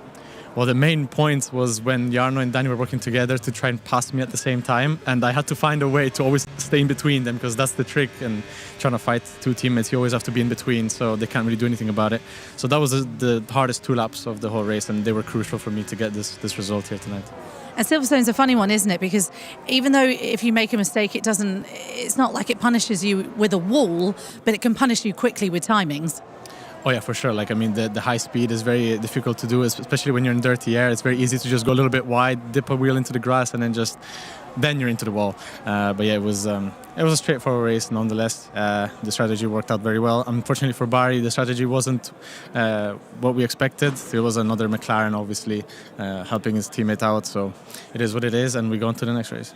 Yeah, sometimes those teammate battles really do kind of mess you around. It sometimes works for you, sometimes doesn't. And like you say, with Danny and Jarno fighting against you, was that probably a moment where you thought, I don't know if I'm going to get out of this unscathed? Well, actually, I've had this deja vu right here, because I had this exact situation in 2020, I think, against the 2 Red Bulls, and I was in the one in the middle, and I had to fight both of them. So I guess experience does come in handy. It surely helped me tonight, and I'm sure it'll help me in the future as well.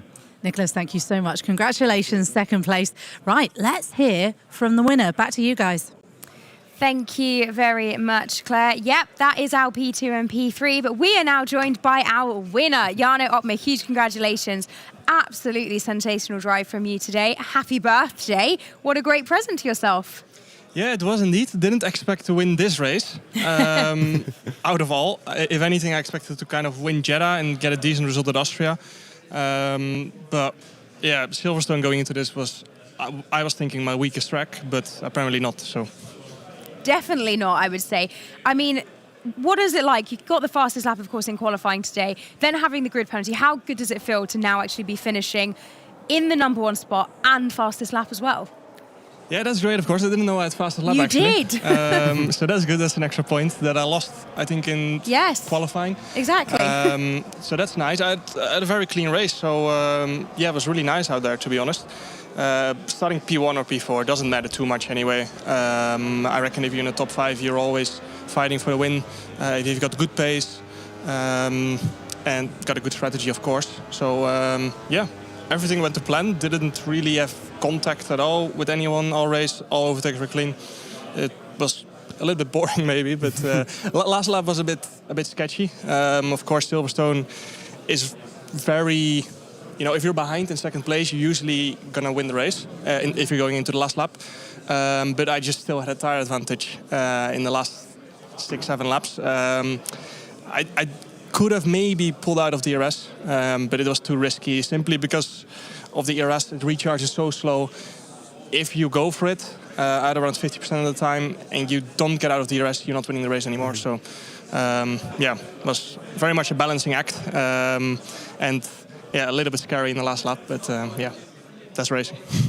You utilised the ERS right at the end of the race, obviously, to get away from Nicholas Longay, and it looked like, watching back on the replay there, that you burnt it quite early on in the lap, and that benefited you later on, because Nicholas Longay, he came at you down the hanger straight, but was just very, very close. So was that good ERS management? Maybe Nicholas Longay just left it a little bit too late?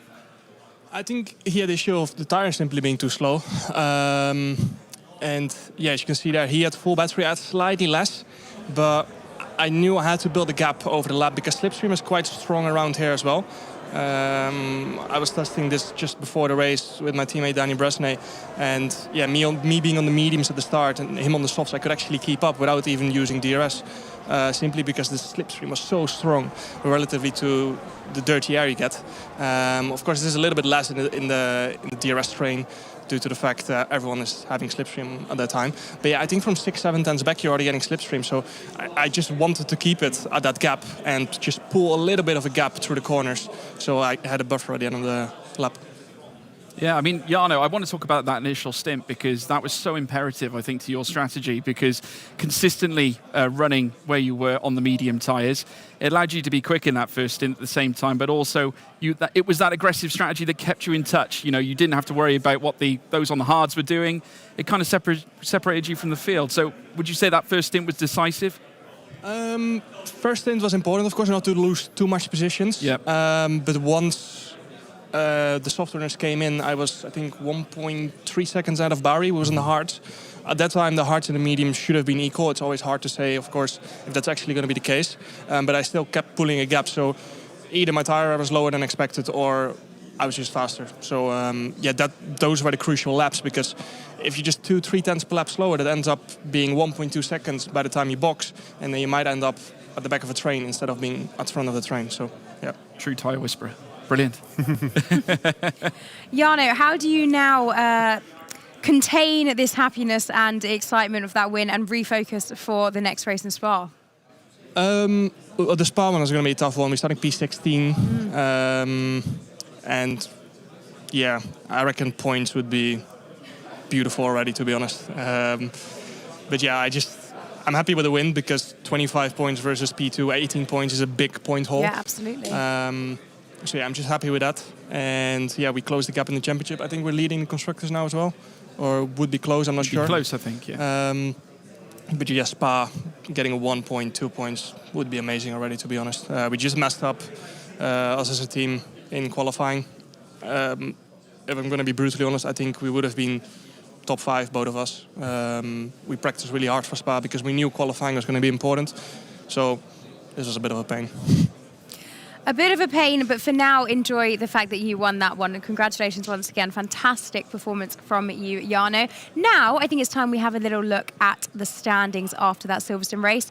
Hayden, take it away. Yeah, driver standings, Thomas Ronhaar still leading the way. Only a few points to his name in that Silverstone Grand Prix, 67 points. But Jarno Opmeer, with that race win, puts himself up to 50 and into second place. 17 points behind. The gap has closed between P1 and P2. Freddie Rasmussen's dropped down 1 place in the pecking order, did finish in P7, so did pick up some points, 48. But Fassi, really strong debut season for him. We've talked a lot about Alfie Butcher, but I think the inexperience for Alfie Butcher, just getting caught up in small little incidences, has lost him some points. He's P6 in the championship, but Fassi, the consistency has definitely been there for him, P4, and is absolutely flying at the moment.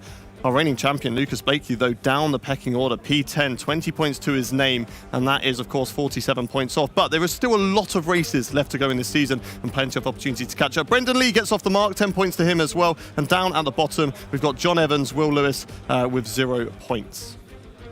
And let's have a little look at the constructors after that, George. Yeah, let's take a look at the team's championship. And to answer Jarno Opmeer's question, he will indeed, the Flying Dutchman, docking here at the old airfield with 97 points now for Mercedes. Kick F1 Sim Racing now relegated to second, with, after Longay's performance, impressive as it was in P2, now they are in P3 with 65 points. Oracle Red Bull Sim Racing down in fourth. Williams Esports, a great performance as well from Ishmael Fassi, needs to be noted. 46 points now going for them, puts them mid-table at this point, with McLaren Shadow down in 6th. Wonderful. Thank you very much. Well, Mercedes will be very pleased with that, opening up a nice little gap there at the top of the field as well. Quickly before we go, can we just have a word on Lucas Blakely? Because what can we say about that? Yeah, it's not going well for him this season. He's had the disconnection in the game. He had the front wing damage in Bahrain in event 1. Yeah. And this time around, just getting caught up a little bit with Fassi, and then, of course, with Danny Beresne falling down the pecking order. Was in that fight, but then, unfortunately, because he was at the back end of that group of cars, just got swallowed up by the likes of Brendan Lee even as well. So it's not going his way. He's still finishing the points, and he's still going to have a good chance later on in Spa when we go there. So hopefully for him, he can still get it back. But just look how much Jarno Opmeer, for example, closed up today in this race. That, you know, it can easily just change. Thomas Ronhaar, yes, he's been at the front the majority of the races, but today he was further down the field, and potentially that's what he's going to need. Lucas Blakely get himself that race win, first time for the season, and hopefully he can get himself back in the championship. Absolutely. Must be really frustrating as a reigning world champion to come in and just feel like things just are going against you almost. It's just not working out. But now it's time for our drivers, of course, to reset and recharge and get ready for Spa. George, still to play for once again. I mean, like I said to Jarno, it's time to put that in the past. You've got to have all eyes focused on the next one. You definitely do. And you don't become champion by resting on your laurels, should we say. You know, there's still a full championship afoot. We've got another big day tomorrow as well, on top of what we have coming up this afternoon. But, I mean, it just goes to show how competitive this championship is, this season is in comparison to years gone by. We've got several drivers that are now in the mix for championship success. Mercedes, after one brief result, have now catapulted themselves to the head of the team's championship, which is truly unbelievable. We've had several different race winners, young up-and-comers, reigning world champions, well, former champions, I should say, coming back into roost, as well as many others that have been around for quite some time. It truly is anybody's race here at this stage. Am I looking forward to Spa? Oh, yes. We all are looking forward to Spa. We can't wait for it. As you can see around us, everyone having a little bit of a breather, having a bit of a break, and that's exactly what we are now going to do. We're going to take a little breather, but stick around. We'll be back with some driver interviews shortly before we gear up for Spa. Hope you enjoyed Silverstone as much as we did, and congratulations once again to Jarno Opmeer and the Mercedes team for such a fantastic performance.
Welcome back, everyone. As you can see, it's time to speak to some of our drivers, get a little insight between these two races. And I'm here with Barry Burman. Barry, Silverstone done and dusted. Give us your thoughts on it. Yeah, first, I don't know what to say about Silverstone. I think P6 was a really good opportunity to gain even more points. But unfortunately, we completely messed up their strategy and we completely misjudged their strategy and everything. And it cost me such a good points, but I guess I have to forget about it. Not really happy about it. And then for Spa, I mean, I'm looking forward to it. Starting P1, anything can happen. Absolutely. I mean, I know you're saying that you're very frustrated with Silverstone, which is completely understandable. But the nature of this setup right now is that one race finishes and it's, you've got to put it to the side and start with the next one. And you're starting in the best possible position for Spa. We felt and heard the emotions earlier, how happy you were about getting that pole position. So looking ahead to it, let's try and bring those emotions back instead. So much up for grabs there. Yeah, I mean, I was really happy with the pole because it's been a long time. I didn't get pole. I just was keep getting P2, P2, P2, P2 in quali, which is already really good. But yeah, when I got pole, I was, of course, really happy because I did a really good lap as well in the session, I feel. And yeah, I mean, Spa, P1, really not... I guess in Spa, P1, P2, P3 are exactly maybe the same. But it's just in pole in quali will gave me just that 1 point, which could be crucial. But yeah, in the race, hopefully we just look at the strategy in Silverstone. Hopefully we're not gonna do any mistakes like that because that strategy cost me so much points in Silverstone. And looking ahead to Spa, it's a race that we often see tricky conditions at in terms of the weather. How are you guys feeling about that? Yeah, I think everything got covered in the practice, and I'm not really like saying I prefer any condition. If it's wet and I have a good start, I will fully take it because the overtaking will be really hard. And if it's dry, I'm just gonna play. It's like a game Spa because the DRS is super powerful. So we're just gonna try to win the game, and that's it. And what is it like doing a lap around Spa? I mean, it's one of the most iconic tracks that we have on the calendar. You've got that lovely Eau Rouge up to the Rodillion. What's it like? Well, Spa is probably one of the best tracks in Formula One, let's say, and it's one of my favorite as well. And well, in the game, it's really easy to invalidate your lap time in quali, which was I think one of the hardest thing in this quali as well. And I'm just happy that I didn't invalidate it and I did a good lap. But even in the race, it's so easy to get warnings, and then you get 3 warnings and 3-second time penalty, and basically race over. So just gonna keep my eye, just gonna what to say, just trying to not get the warnings. Well, that's, of course, what we'll be hoping for you as well. Starting in such a strong position. P1, your pole sitter for our next race. Barry, we're wishing you all the best of luck. Thank you so much. Claire, I think you're with Freddie now. Yeah, down here at Red Bull. Obviously, the race is over, but we've got another race immediately coming up, which is Spa. You start second place. Let's have a little look back, though, at Silverstone. There was a lot of traffic out there, wasn't there? Yeah, as always, it's just one big DRS train. I had a bad qualifying, so there was not really much I could do. I got a few places, but it's not really enough. Let's talk a little bit as well ahead of the race. There was some talk about we didn't know exactly where you would be starting as you'd been handed a 3-place grid penalty. What happened there? What was exactly the reason behind that, and why did you guys appeal? They just gave us a free place grid penalty, and we appealed it, and it got removed, and that's it. But what was the reason for it? What was the build-up towards why they decided to give you a penalty? I actually can't remember. Okay, fair enough. Looking towards then Spa, you start second place. A good place to start in Spa. Yeah, it's ideal place to start. Maybe I can get a good run up the straight and take the lead on the first lap. How are you feeling about the event so far? Obviously, 2 races yesterday, 2 races today, and we've got another 2 races tomorrow. Are you starting to feel a little bit now? Yeah, it's always quite tough, these events, but even tougher now with 2 races, 2 qualifyings per day. It's very exhausting. because we're here very early and here till late. Are you looking forward to Spa now? Yeah, so we can get it over with and have some rest. That doesn't sound like fighting talk. There's got to be a bit of fighting talk in there, surely. Yeah, we have Josh is not far behind, so I think we can work together to get a good result. Okay, well, good luck. Let's see if you can leapfrog that Ferrari at the front. Ariana, I believe you are with Mr. Thomas Ronhaar. I am indeed. Thomas, thank you so much for joining us. Let's start by reflecting on Silverstone. Thoughts and feelings after that race? Yeah, so obviously lap 1, I got spun around by Freddie, which was a racing incident. Very unfortunate moment. Nothing could have been, solved about that. So I was on the back foot on lap 1. I think it was P15 at some point. Made my way back up to P13 in the, let's say, the later stage of the stint, which still isn't ideal. So we had to go long on the hards and eventually try and go for an overcut and somehow gain a position back, which we did sort of. 4 points or P8. Decent points, very crucial hopefully for the championship, and let's see how it goes in Spa. And what was it like during that race, having that change of strategy due to that incident early on? How was it for you getting your head around the fact that actually now we've got to sort of throw on the head what we'd already planned and get into really fighting and building your way through the grid? Yeah, so I think, Silverstone showed even in if you're up P15 and let's say you're on the back foot, you just got to keep your head down and do the best you can, because there's a championship on the line for both championships. Try my best to keep my cool. Manage this time, just keep focused, and we'll see what happens. That's the best thing you can do in that situation, and I think we did that quite well. You did indeed, as you said, manage to get 4 points, which can mean so much in this series. Let's now turn our attention ahead to Spa. We know that originally you were given a penalty that's now been rescinded. Can you just talk us through that? So obviously in Q1 there was a little incident with Simon. He was on, let's say, a push lap at a weird moment, crossing the line with let's say 3 minutes left. Everybody was on the out lap waiting for the track evolution because it stopped raining at the end of Q1. So obviously the track was going to be quicker on the inters. It was nearly drives as well, so it was kind of tricky, but definitely the last lap was the quickest. So didn't expect Simon to come. I did get told once that he was going to come, but then again, you're so focused on just getting to the line, and unfortunately that happened. Still P3. In Spa, it's basically P2 or P1. On the camel straight, many things can happen, and we'll see how that plays out.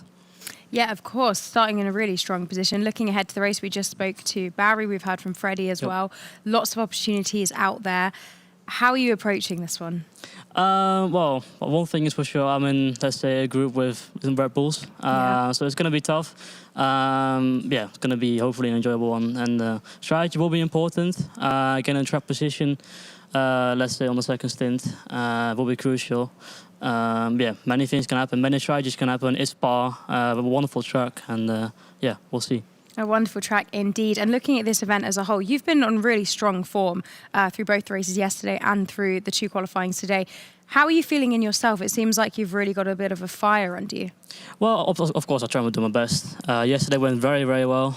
So very happy to be, leading the championship right now. But I know it's only round 4 we just had, so we need to keep our mind up. Only 1/3 of the championship is done. A long way to go, and can't wait. A long way to go. All eyes to Spa now. Good luck for that one. Thank you so much for joining us. We will be back after another short break. And when we get back, it will be because we are ready to go racing in Spa. So do not go anywhere. We'll be back with you shortly.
Hello and welcome back to day 2 of event 2. We have had our first race of the day. Silverstone is done and dusted, and now we are gearing up to go racing at Spa. It was Jarno Opmeer who took victory in the first race after setting the fastest lap in qualifying, having a grid penalty, but then bouncing back to take victory and also to get the fastest lap, with his teammate also ending up P3. We've got them just over my shoulder here practicing, everyone practicing getting ready for the race at Spa. Let's take you through the standings before we get into that. If we look at the drivers' standings, we have Thomas Ronhaus still leading with 67 points. Jarno Opmeer managing to bump himself up there to 50 after that victory. Freddie Rasmussen P3 in the standings with 48, and only 2 points behind him, Ismail Farsi and Nicolas Longuet P5 with 43 points. As we then continue down, a bit more of a gap to Alfie Butcher in P6. We have Danny Berejne, Jake Benham, Barry Burmond, Lucas Blakely rounding out the top 10. And then as we move further down, Jed Norgrove with 15 points in 11th. Wilson Hughes, Brendan Lee, Josh Edo, Fabrizio Donoso and Simon Weigang with the final point there. And then below that, from Tom Manley down, all still hoping to get a point on the board, unfortunately, with Will Lewis down there at the bottom of the grid. And if we then turn our attention to the constructor standings, Mercedes have managed to leapfrog their way forward with 97 points, leading the constructor standings, taking that position from Kick F1, who now sit in second with 77 points. The Scuderia Ferrari team are third with 65 points, followed by Oracle Red Bull Sim Racing. Then it's William Esports, McLaren Shadow in 6th, Haas, AlphaTauri, Aston Martin and Alpine at the bottom of the grid there with no points yet. That is your constructors' standings. That is how things are lining up as we head into the second race of the day. And we're going straight into some interviews. As you can see, I'm joined by Jonah Martins from the Ferrari team. Hello, hello. Well, it's all to play for now, but let's first reflect on the Silverstone race. I mean, I know Barry really feeling disappointed about how things played out there in terms of strategy. We spoke to him in the break, sounding really down, and it must be tough for you to witness that. Yeah, it's definitely tough to witness it. I think he's had the 3 worst races of his life in the last 3 races. I feel like he can bounce back, definitely. He's going to need a good result to get his motivation back up. But it feels really hard for him to know that on the engineer side we failed today, and that it makes him hurt so much, because he definitely has the pace. We just need to convert it now. He absolutely does have the pace, and I mean, it's to be expected when it means so much to all of the drivers. It's just a sign of how important this is, how much passion they have for this sport. But over on the other side, Nicolas Longuet, it was a better result for him. Yeah, good race, well managed. He did well to get his positions when he needed to with Lucas and Ismail and Danny Berejne, especially with the good fights. It was a bit tricky with a 2v1 with the Mercedes at the end, but I feel it's good P2. The last lap he was close to getting Jarno, but in the end the softs were a little bit too quick. So I think in the end the P2 we can be happy with. Absolutely, it made for some very exciting final laps of the race there, seeing him chasing down Jarno. And now we turn to Spa, where Barry should be feeling more optimistic, starting on pole position after a fantastic performance in qualifying earlier on today. That must be encouraging for you. Are you feeling confident going into it? Yeah, I think he's feeling very confident. I feel like his motivation is a bit up. We managed to get a good talk in before the race, and I think we have a good view on what strategy is possible and what we want and should achieve this race. But I feel like it's still going to be a hard race, everything to play for. As we've seen in the last races, team tactics happen all the time. So we need to be careful with what we do and see how it all plays out. All to play for. We can't wait to see how it all unfolds. Of course, wishing your team the best of luck. Thank you so much for joining us. Claire, I think you are down there with someone from Red Bull.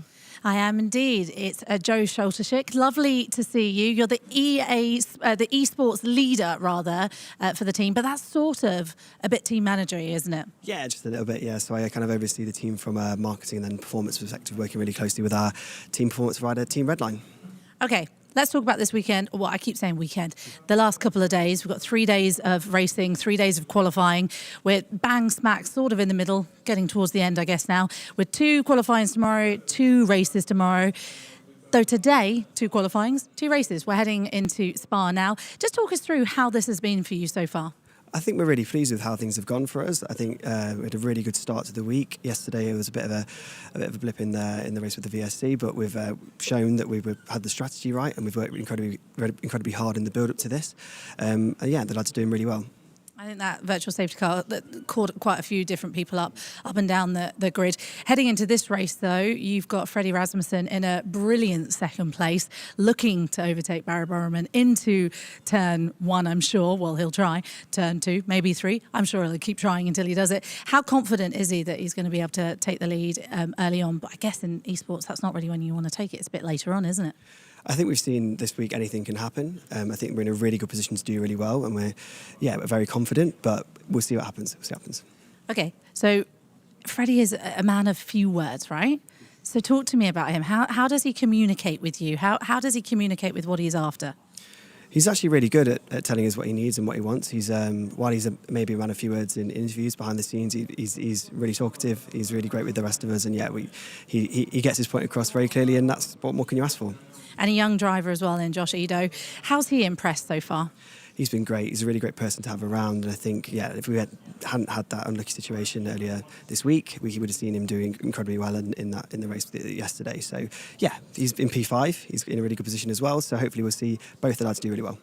How's their spirits? Are they feeling good? Are they feeling ramped for the last couple of days? Yeah, I think it's an incredibly brutal schedule this week, but it creates some really interesting sort of storylines and angles for everyone. But we can see the lads doing the mental side of it. They're so strong, they're so together. So really proud of how they're dealing with it.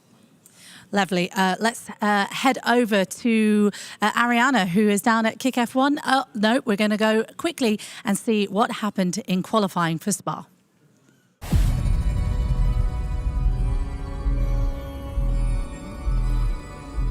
Now move across to the woods, the forests of Stavolo Hayden Gullis, a circuit that is steeped in Formula One history, opening back in August of 1921. It is one of the most beautiful racetracks they have ever made in the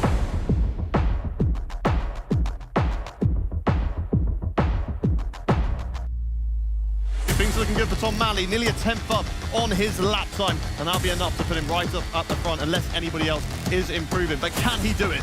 You can just see from the engineers, faces covered as they watch him, pirouette his way out of the bus stop chicane. Can the AlphaTauri ascend? He goes second fastest. Barry hasn't even enlisted a time yet that's valid. Q3 first banker, it was not really ideal.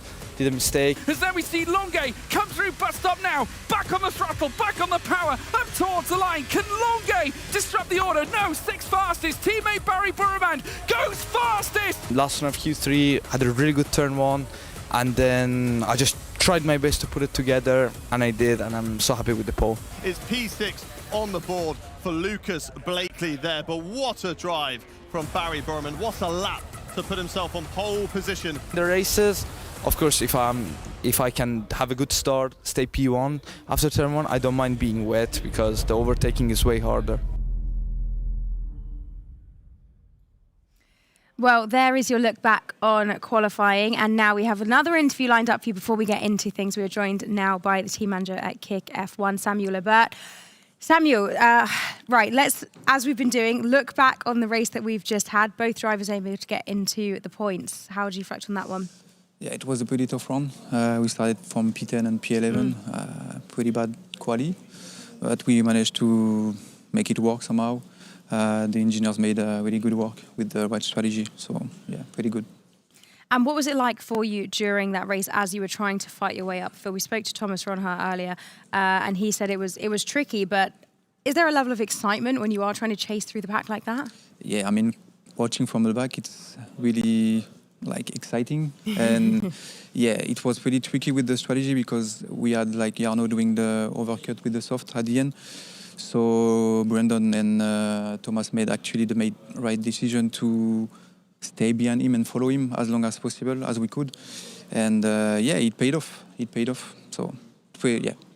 It did pay off indeed. Yeah. From your perspective as team manager, what is it like when you're in a race like that where you have an incident early on and then you have to rejiggle everything and think about the strategy again and try to manage all those moving parts? well, to be honest, I don't have anything to do with the strategy. We have one engineer there with me and one engineer at home doing all that stuff, and they are doing it like perfectly since yesterday. So I don't have anything to do with that. I'm just like checking that everything is working perfectly remotely and doing all the report that we have to make if there is an incident or not. So yeah. You're just the calming presence, hopefully, overseeing everything. And looking ahead to the race now, Spa, an exciting classic track, opportunities all around. How are you feeling? How are the team approaching that? We have Thomas, we're starting P3, and Brendan P12, so that's going to be 2 different races in one. We know that the first straight is going to be really tricky. Starting from P3, it's pretty much the best position in my opinion, so maybe we're going to be P1 at the first of the straight, at the end of the straight, I mean. And for Brendan, it's going to be, a total different race. We're going to try to have the best strategy again to make it work. I think we can maybe finish in top 5 for both cars, so at least that's what we want. We are aiming for the victory for Thomas, so... Yeah. Fantastic potential there. What is it like at the moment as team manager? You have 2 drivers who are having quite different starts to the championship. You've got Thomas who's leading, and then you've got a former champion who seems to be struggling a little bit more. How is it at the moment managing that? It's not really hard because like Brendan is a really experienced driver. We had quite a bit of problems with the reels and the wheel in the first round and this week as well. It seems to be fixed now. So as you saw, Brendan finished P5 in the last race, so hopefully it's going to continue for him. And for Thomas, I don't think there is nothing to say. I mean, he's just proving race after racing that he's really good, performing always really good, and let's hope he's going to win the race. He absolutely is proving that. Thank you so much for joining us. Good luck for this one. It's time that we go racing. Hayden and George, it's over to you. Let's get things going at Spa.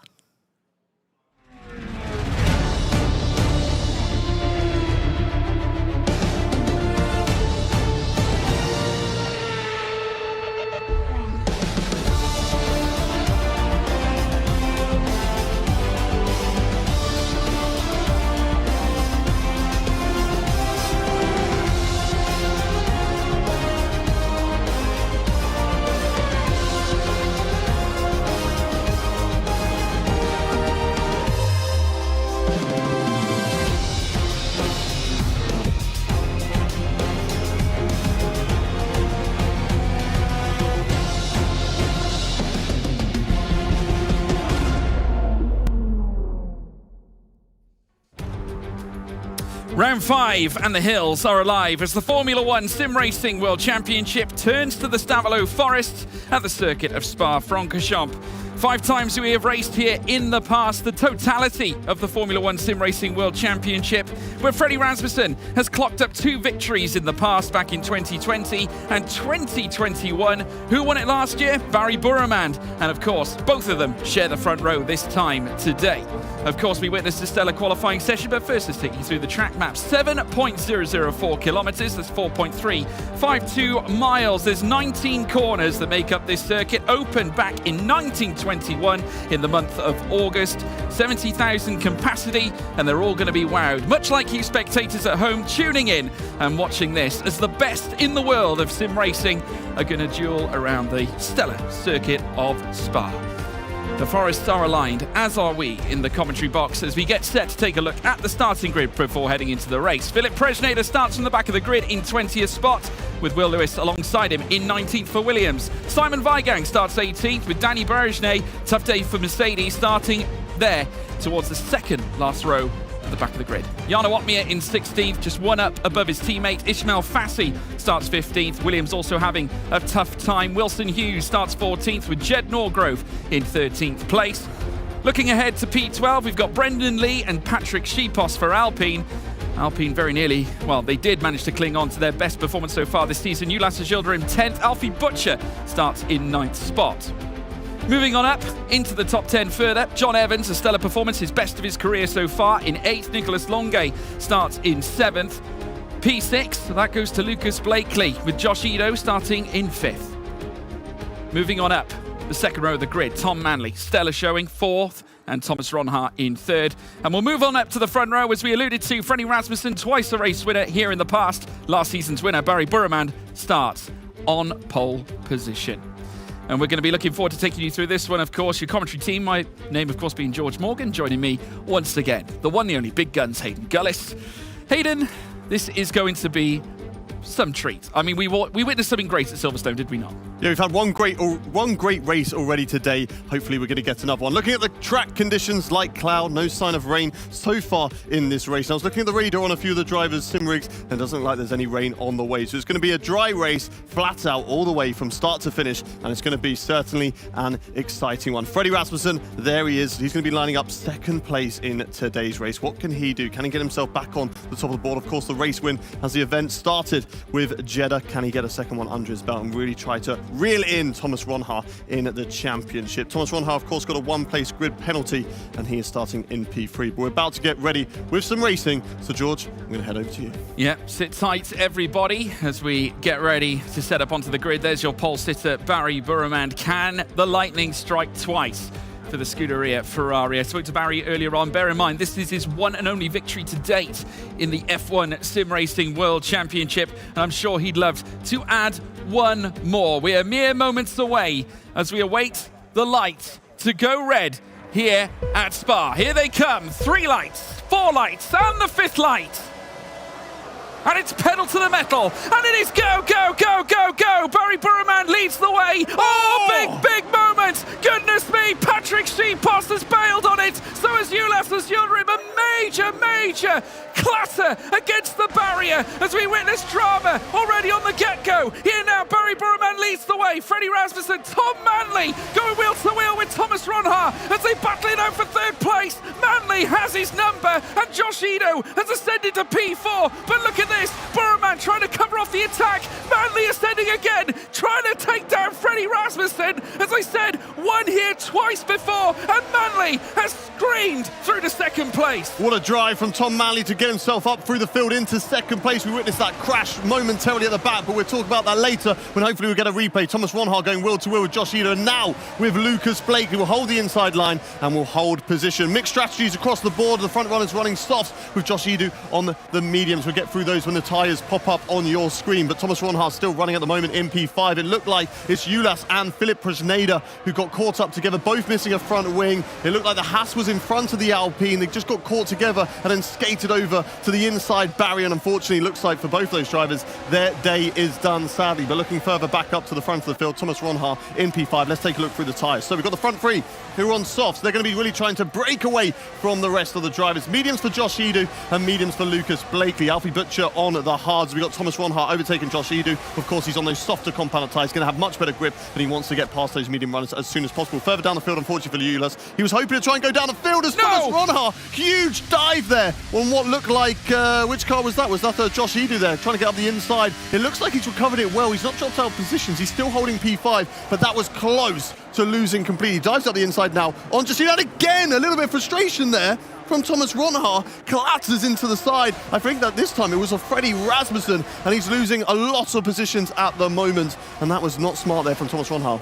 Shades of Mexico last season as Rasmussen and Ronhaar came together. We saw Rasmussen aggressively defending. Ronhaar now low, though, looking to try and tag back against the 2 Red Bulls that have upset him coming through the bus stop chicane. John Evans jumps ahead of Alfie Butcher. Patrick Sheepos finally makes the place after losing out on so many at the start. Philip Prejneda has dropped to the back. All 3 cars in the pits, in fact, as now Fassi also moves ahead of Alfie Butcher. There's Ronhaar as they look to now make their way through towards Rivage and down through towards the left-hander heading through Jackie X corner. This is truly sensational. Lap 2 though of 22, and already we've seen so much. Thomas Ronhaar extremely lucky not to have front wing damage after not 1 but 2 collisions with the Red Bulls. Now on the tail end of Josh Ito, who'll want to look to get past him and do it cleanly as well. Both Lucas Blakely and Josh Ito, though, they're on medium tyres at the moment, and they are really doing well. Let's take a look at the replay, George. Yeah, this is the crash that Ronhaar had heading through bus stop, the moment that allowed Rasmussen to carry on through. It was a very overzealous dive, you could argue. Again, it was a bit late, and I think he's paid the price for it. And those little moments are starting to affect Thomas Ronhaar. The Dutchman not having this his own way. It certainly hasn't been the championship that he had last season. Certainly so far, Thomas Ronhaar under a little bit more pressure. Maybe that's just the break between the first event and the second event, allowing the rest of the field to close up and have this, really fierce competition that we're seeing at the moment. Barry Brimman set the fastest lap, but that's been taken now by Lucas Blakely, who's running a phenomenal race at the moment. Medium tyres should be slower than those front three runners, should be overtaken by Thomas Ronhaar, Nicolas Longuet, but he's holding his own. He's in P4 at the moment. This is working fantastically for Lucas Blakely. We spoke to him in between the first race today, Silverstone, and this race in Spa, and he was just asking us, when is the luck going to start going my way? He's not had the best luck so far this season. Could this be the one that he gets his first race win in this series and tries to move himself up to the front order to fight to retain his title? Yeah, interesting to note as well, we did allude to the strategies earlier on.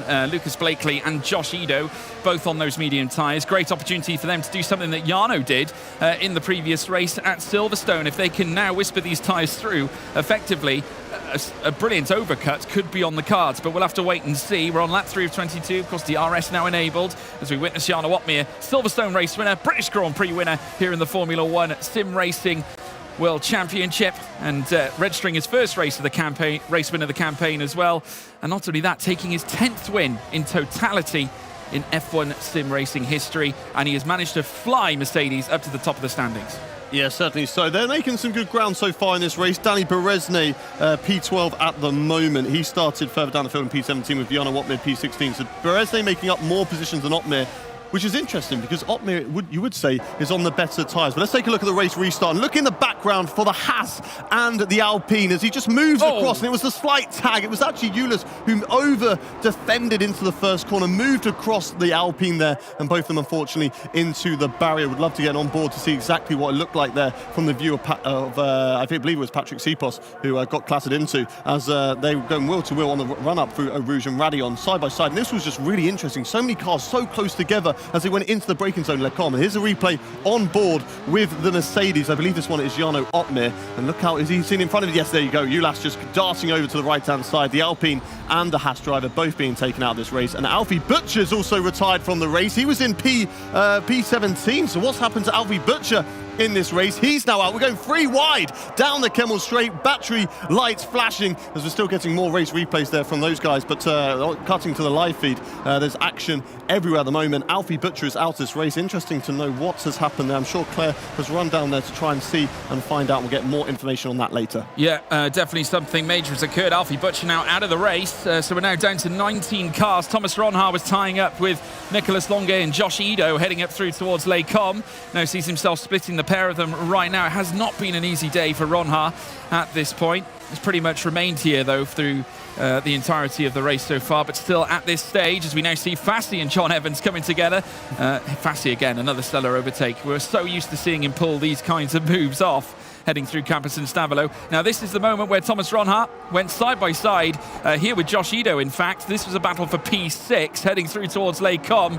And there you can see Longuet just ahead as well, so the Dutchman managing to make moves forwards and getting ahead. Keenly enough as well, ahead of a medium tyre runner, which will pay dividends in terms of the strategy, you'd hope. Yeah, it's weird. The soft tyres are getting overtaken by the mediums, and the mediums are getting overtaken by the hards in this race. So they're not really taking the advantage this early on in the race. Stunning drive from Ismail Fassi. Started this race down the field in P15, and he is absolutely flying up to P9, back in the points at the moment, on good tyres as well, and is sticking with those front runners. John Evans, good qualifying for himself to get into Q3, still holding that points position in P10, but is in the softs, needs to get a move on up the field if he wants to hold on to that. Jarno Opmeer just overtook Will Lewis there in the Williams. He's up into P13. Will be looking to try and get onto the back of his teammate, pick up that slipstream, pick up that DRS and that toe to really start to close in to the likes of Brendan Lee and John Evans. Further ahead, Brendan Lee overtaking John Evans, moving himself into the points. Yeah, great move for Lee, and back in the points equation as he was last time. His season best performance back at Silverstone in our previous event.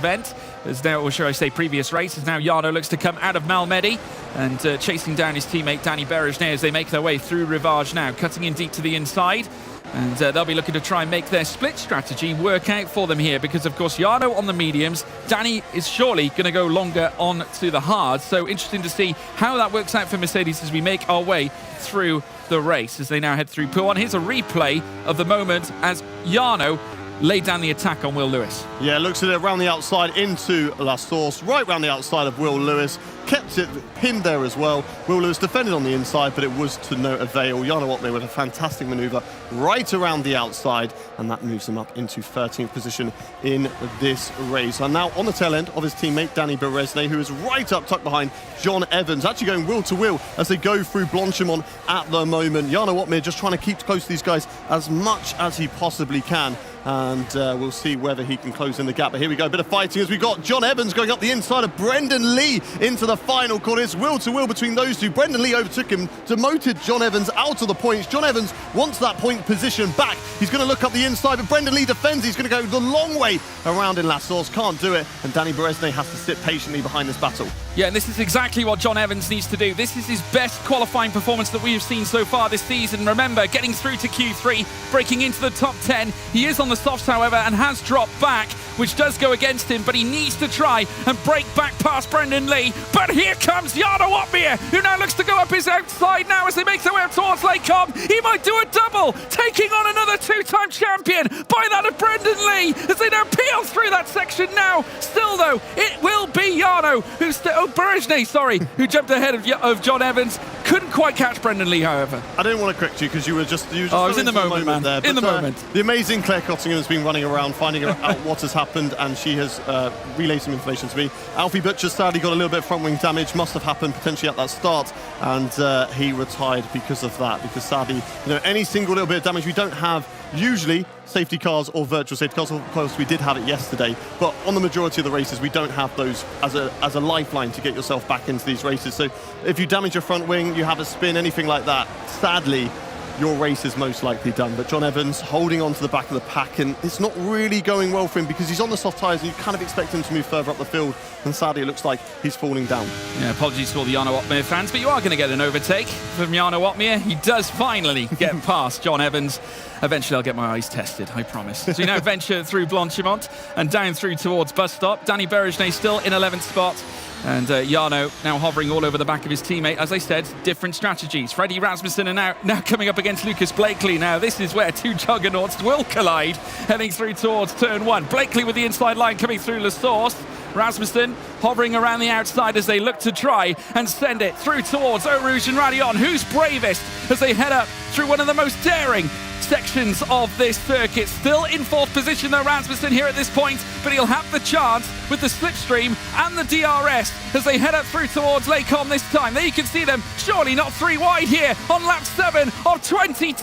They're going to try, as they do peel through. Blakely takes the lead, takes it away from Tom Manley. Burroman now relegated to third. Rasmussen still waits in fourth. Lucas Blakely take a bow. What a double overtake that was to take the lead of this Belgian Grand Prix. He said he wanted some luck, maybe a little bit of skill as well to put himself into the lead of this race, and in prime position on those medium tyres, which suggests to us that those softs have dropped past the 25%. They've hit that drop-off zone. Now they're going to start to plateau, which means the medium tyres are the best tyres to be on at this stage of the race. So watch out for those soft tyre runners to start to become vulnerable. Freddie Rasmussen is currently one of those soft tyre runners in P4. Not at the back end though, that is Thomas Ronha. He's the one who has to be careful because Josh Edu and Jed Norgrove are right on their tail. Of course, the Red Bull family, they're going to be wanting to get past someone like Thomas Ronha. Kick, of course, having a fantastic season so far in the Constructors' Championship. We want to demote them and try and move one of their teams up the order. But watching on board now with Frederick Rasmussen in P4.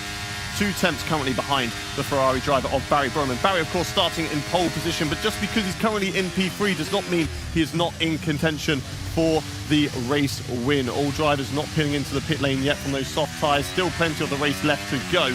So no chance for pit stops just yet, apart from those drivers who have, then maybe not. We have got a couple of drivers in the pits. John Evans and Will Lewis kind of were falling off at the tail end of those soft runners, sadly for them. So they're going to try that undercut. We saw the undercut work fantastically to get themselves in prime position to at least fight for those positions. But then, in the end, the overcut worked for Jarno Opmeer, and he flew through the field. So we'll see something like that later on. It does work from time to time, and I must say it was a brilliant display at Silverstone. Barry Burroman looking to try and fight back to gain the places that he lost.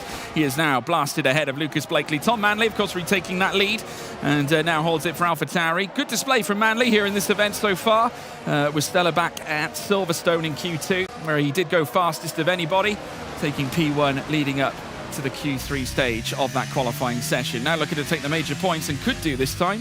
The front two now adopting those soft tyres, and eventually they'll start thinking about pit stops here, Hayden, because we know that this is a long lap here, so tyre wear impacts a lot over one solitary lap.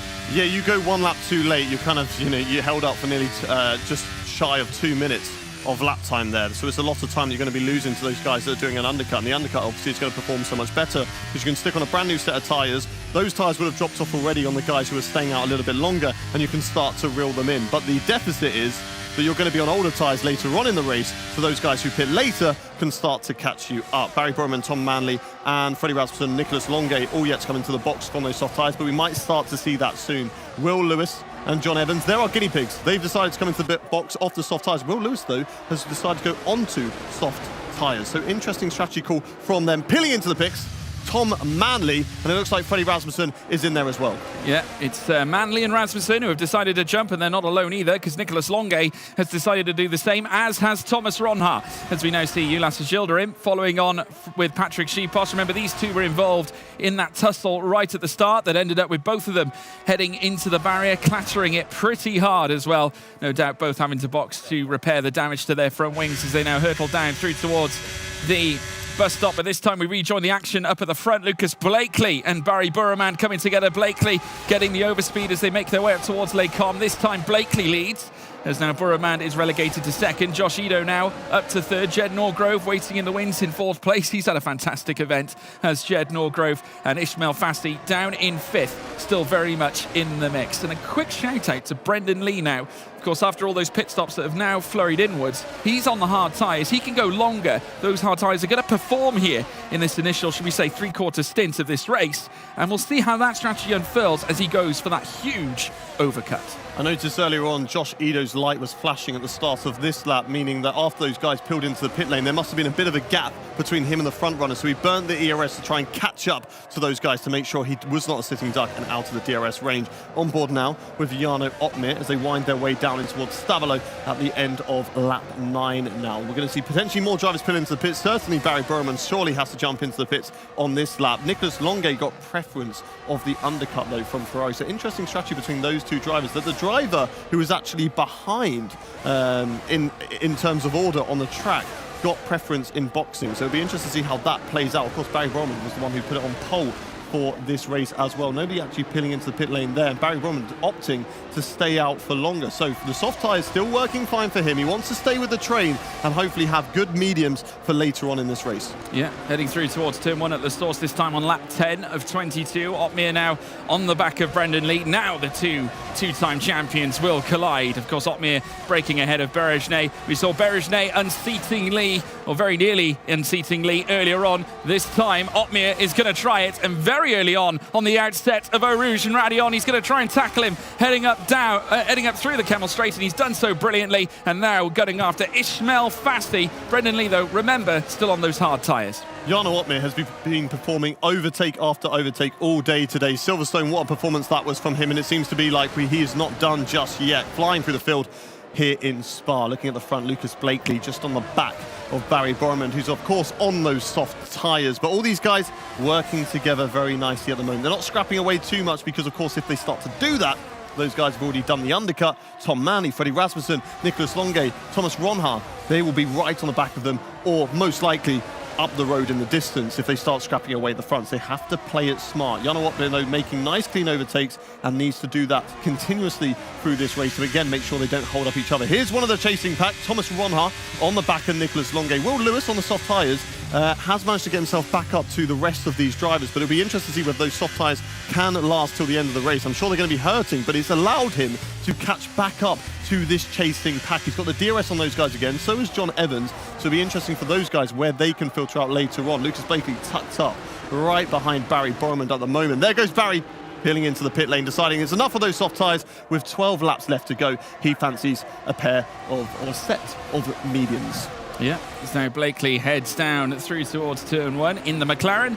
Powers straight back out again with Josh Ito in hot pursuit. And Burremand now adopting, as you say, those medium tyres. And he'll be looking to try and make this strategy work. Let's see where he comes out. Obviously, currently filtering in behind other cars that are in the bottom 10. He will at least, I think, finish out in 16th at this stage. Obviously, Patrick Sheepos boxing very early as we now rejoin Barry Burremand coming out of the pit lane, and indeed 16th is where he sits. So now it's down to him. Of course, many cars up ahead still yet to box as now Wilson Hughes topples Simon Weigang in a battle for that P8 place. As we now see Josh Ito now cutting down into Rivage. Just see them now all coiling up together on the inset to Rivage on the outset, powering through Jackie X now at the next left, and then they descend in towards Pouon. And now Ismail Fassi again showing all over the back of Norgrove. Otmir coming into the fight, but the one issue that Otmir's got now is that everyone above him is on the same essentially tyre strategy, so it's not as easy as it was jumping past those on the hards. This time he's got others that are on that same strat, that same tyre, so they're going to be more difficult to beat. Yeah, but it's not going to stop Jarno Otmir, is it? He was making himself very big in the mirrors of Ismail Fassi as they arrived into that chicane in the start of Sector 3 there. Or the end of Sector 2. Looking further back, Barry Burrmand's going to have to blitz the battery in order to catch back up to that chase impact. John Evans is the car he's going to be looking for. The gap between those two, just over 1 second now, 1.5 between those guys. We're on board with Ismail Fassi. He's dropping it back a little bit from the rear of Jed Norgrove as they go through the final corner. Nobody deciding to dart into the pit lane just yet from those medium tyres. So they're all filing in formation right now. But Jarno Otmir right behind them. Certainly a great drive from both Mercedes drivers at the moment. They're finding their way through the field. And of course, Ismail Fassi as well. He started this grid in P15 and he's managed to find himself up into P4 at the moment. Yes, okay, we haven't got the provisional order because there are drivers still yet to pit. As into the box comes Simon Weigang. He's going to drop to the back of the field. Well, not certainly at the back, but at the back of the chasing pack. As Barry Burrman, that gap is 1.3, 1.1, and I think he's just about going to get within that DRS of the car ahead, which is, of course, John Evans. As they're going wheel to wheel, Jarno Otmir having a look around the outsides to go in towards their com. Ismail Fassi holds the inside line. Was kind of pinned to the inside, though, by the AlphaTauri of Jed Norgrove, but they all get through cleanly, and they're all looking to try and work together. Yeah, Fassi now looking to deep down into Rivage now as they go wheel to wheel. And now Jed Norgrove under attack here. Fassi unleashing his spirited pace. Norgrove, though, sending it up the inside as now Fassi gets the run on the switchback heading through Pouon. He gets pushed to the left-hand side by Norgrove, who relentlessly tries to retain the place. Fassi losing the car altogether. Very nearly getting on the curb as well as a consequence and barely hangs on. How did he hang on to that, Hayden? No idea. Great save there from Ismail Fassi. Just a slight amount of contact as they go into such a high-speed section, which is, of course, the Pouon corner.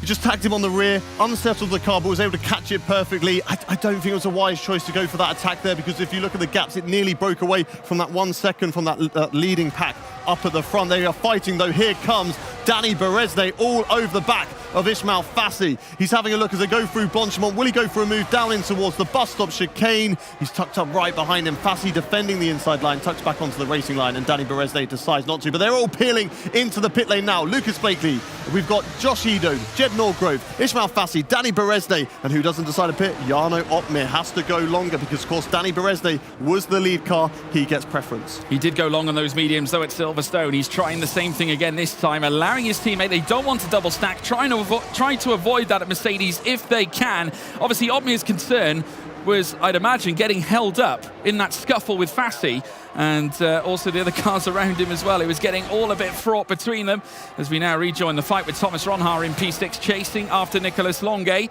We've got Wilson Hughes now down in second. Your net leader is Tom Manley, still in P3. As we now see them climb up through the Kemmel Straight. Rasmussen will have a chance to attack as well. Again, we nearly go 3 wide, but Rasmussen now looking to try and take that net P1 away from Manley. Manley holding on that inside here at this stage. Thomas Ronhaar trying to follow Nicolas Longuet further up as well as they peel down towards Rivage this time. And once again, Ronhaar still trying it. We've got John Evans as well, battling after Will Lewis. A little bit of contact in the back of the Williams as well as they pirouette, heading out of the Jackie X bend, but as they stay, they are as they are, but this time down the inside from Barry Burrman. A truly overzealous move, but it works and jumps ahead of Ronhaar. A great move from Barry, of course. He was the one who was, hanging back a little bit by 2 seconds after he made his pit stop. He's managed to catch up perfectly and work his way back up towards the front of this chasing pack. John Evans and Will Lewis fighting a little bit too much, I think, on the back there. They're unfortunately just outside the 1 second, but John Evans burning that battery to get himself back in there. Interesting to note, Danny Beresnay, Brendan Lee went on the hard tyres. Now, we have seen from other drivers, they are trying the soft and mediums, knowing that strategy can work in this race. But Danny Beresnay, Brendan Lee deciding that soft mediums is a bit too much for them. They're going for hard to mediums. Don't want to touch the softs. Maybe that's a sign that they're not very good on their tyres around. Here's wheel to wheel goes Nicholas Longe and Freddie Rasmussen. Freddie Rasmussen currently in P3 as into the pits comes Wilson Hughes off the hard tyres. Who doesn't come into the pits though? Jarno Opmeer. Once again, as you said, going very long into this race. Some people might say, why is he doing that? You know, all these guys are going to be catching up. Look at the gap, it's only 8 seconds, but we've already seen that him on the softs later on in this race is a great chance to try and take the race win. Yeah, we got another battle coming up through Kemmel as well. Barry Burremand making his way up. Let's take a look at the replay involving John Evans and Will Lewis down the inside of Pouon. It was a very nice move from Evans to get that done. A little bit tail happy. We got a battle though, heading up through Lacombe straight away at the top of the hill, and certainly Rasmussen now taking the net lead. Barry now jumps ahead of Tom Manley this time. Manley had a little look down the inside, heading through towards Rivage in a bid to perhaps take a place back at the very least, but he's got to be wary because Longe now, Barry's teammate, is on his tail. Can these guys just behave? When we're trying to show a replay, can they just show the etiquette not to start going wheel to wheel so that we miss that battling? Great stuff out on track from these guys. Fantastic, clean racing, and that is exactly what we love to see. So much action today. Silverstone, an amazing race, and it looks like Spa is stepping up to that as well. Incredible racing between all these drivers. Jarno Opmeer still leads the way, but the gap is coming down. 7.4 seconds between Jarno Opmeer and now that chasing leader, which is Freddie Rasmussen. Barry Burman, though, fantastic performance from him. He's got 2-lap younger tyres compared to this chasing pack, and he'll be looking to try and get himself back up at the front. Wheel to wheel now, Lucas Blakely and Will Lewis. Will Lewis is trying to defend from that, but unfortunately can't due to those fresher tyres from Lucas Blakely. On the softs, they're only 1 lap old, and Jarno Opmeer is indeed coming into pit finally, and he will be going onto those soft tyres, of course. So only 7 laps left to go on the softs. He's going to be flying through the field, but is it maybe a little bit too late? It could well be. You can just see him dropping down through the field, and you just look at the plethora of cars that are currently stacked in front, and you do wonder whether those even on the young medium tyres are going to mitigate his strategy. Many of them only 2 laps amassed if you factor in Brendan Lee. Look at this between Longe and Thomas Ronhaar. Ronhaar given a 3-second time penalty from race control for track limits. So there you have it, the consequences of cutting Eau Rouge and going wheel to wheel, as we see them now condensing up at the front with Burremand now trying to reclaim that P1 that he had at the very start. Once again, it's the 2-time race winner here, Freddie Rasmussen with last year's winner, Barry Burremand. They both shared the front row, and now they're both going to duel around the circuit of Spa for the race win. A very frustrating drive today from Thomas Ronhaar. We saw him battling with the 2 Red Bulls, maybe a few frustration and a few dives that didn't really work out for him, and then of course cutting Eau Rouge and then squeezing out the Ferrari driver of Nicholas Longe, and of course now has a 3-second time penalty. But look at the gap that he's already extending, 6 seconds over there. Simon Weigang out of his car for some strange reason, as Nicholas Longe. Jed Norgrove now has a 3-second time penalty. What are you pointing at, George? Just having a look at Ismail Fasti and John Evans, who are going side by side through Campus and Stavolo. We're seeing more as well with Ido and Longe as they venture out of Corbeil-Port Frere. Now heading through towards Blanchimont. We've got even more further back as John Evans and Danny Beresnay go wheel to wheel. Beresnay having his number as they pirouette through Blanchimont, down through towards bus stop. The heavy braking zone can open up a few opportunities. Very late on the brakes from Ismail Fassi, who very nearly invites Danny Beresnay into his rear. It has to be said, you don't want that. It could lead to the end of your race, as we now see them make their way down through towards turn 1. It's Rasmussen still out in front, but Barry Burremand, I swear, smells blood right at the top as Wilson Hughes claims the fastest lap of the race. Look at this train all the way from the front, all the way to P12 of Brendan Lee, and then chasing them all down is, of course, Jarno Opmeer on those brand new fresh, soft tyres. He is coming for them at the moment, but these guys, they're all going to have to squabble amongst each other, and whilst they do that, all that's allowing is Jarno Opmeer to close up that gap even faster. Ismail Fassi, P9 at the moment. We're watching Josh Edo on the soft tyres. And look at this cluster. Lucas Blakely overtaking Tom Manley. But here comes Josh Edo. He saw the door open. He's going to go straight through it, up the inside, into this long sweeping hairpin. And there we go. Josh Edo into P4 in this race. Lucas Blakely onto the podium. We said it earlier. Will this be the time that he's chasing his first race win for this season's F1 sim racing? Freddie Rasmussen currently in the lead, but Lucas Blakely is on the way. Breaking news, Simon Weigang has left his sim. His car is still going around on track. So some concerns here. I'm just having a quick look on the timing tower. Currently sat 15th in the 19 that remain out on circuit, so some major questions there. Simon Weigang gone. Simon Bott is on track. Yeah. Here we go. Weigang Bott, that's what he can do. There's been a substitution. Serge Canabry has been substituted off out of the rig. He's back now. It does look like he's back. He gives us a wave. He's returning to his rig. Danny Berejnay up to 9th place. Ismail Fassi now down to 10th, but Fassi coming straight back as they run wheel to wheel. Now this is going to be a bit fraught because there's traffic further up. Fassi leaving it late. 3 wide through bus stop. No, there's contact as well with a kick F1 car. 4 wide on the escape from bus stop again now. Ronha, Norgrove, Longue, Berejnay, Fassi, all of them coming together. 5 cars now in this fight as they head in towards turn 1.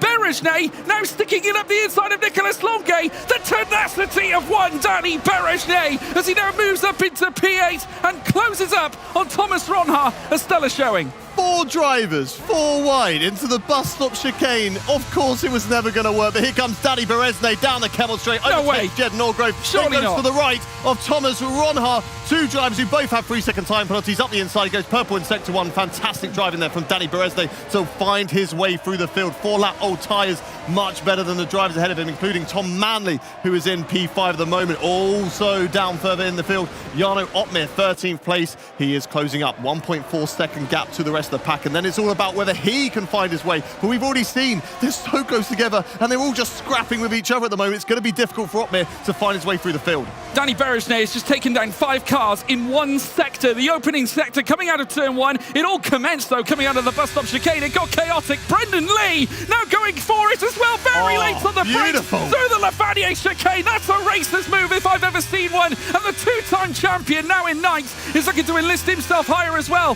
Jed Norgrove next on his list. He's bidding to try and follow Danny Berejnay through. He's got a little bit of work to do it, but Berejnay now on the attack. He is relentless. He's not giving up either. He's got Tom Manley ahead of him and Jarno Opmeer as well making moves. Mercedes now attacking these remaining 5 laps. Yeah, Jarno Opmeer's got past John Evans there on those soft tyres, and now he's right on the back of this battle. Ismail Fassi and Nicolas Longue go side by side into the bus stop chicane. Opportunistic Opmeer up the inside into the bus stop chicane.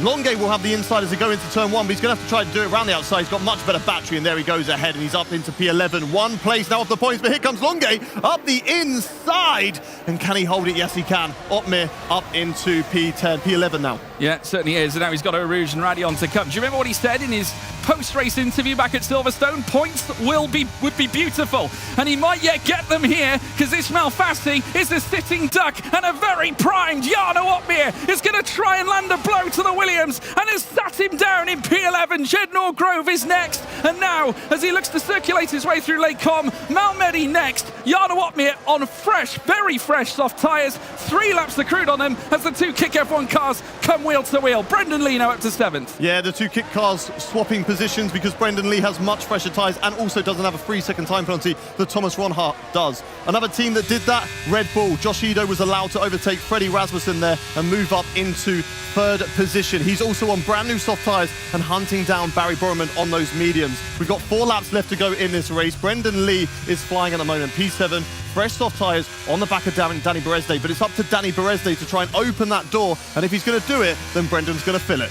Yeah, Lucas Blakely also sat in P2. The order are now coming together. We have got a DRS train starting to back up.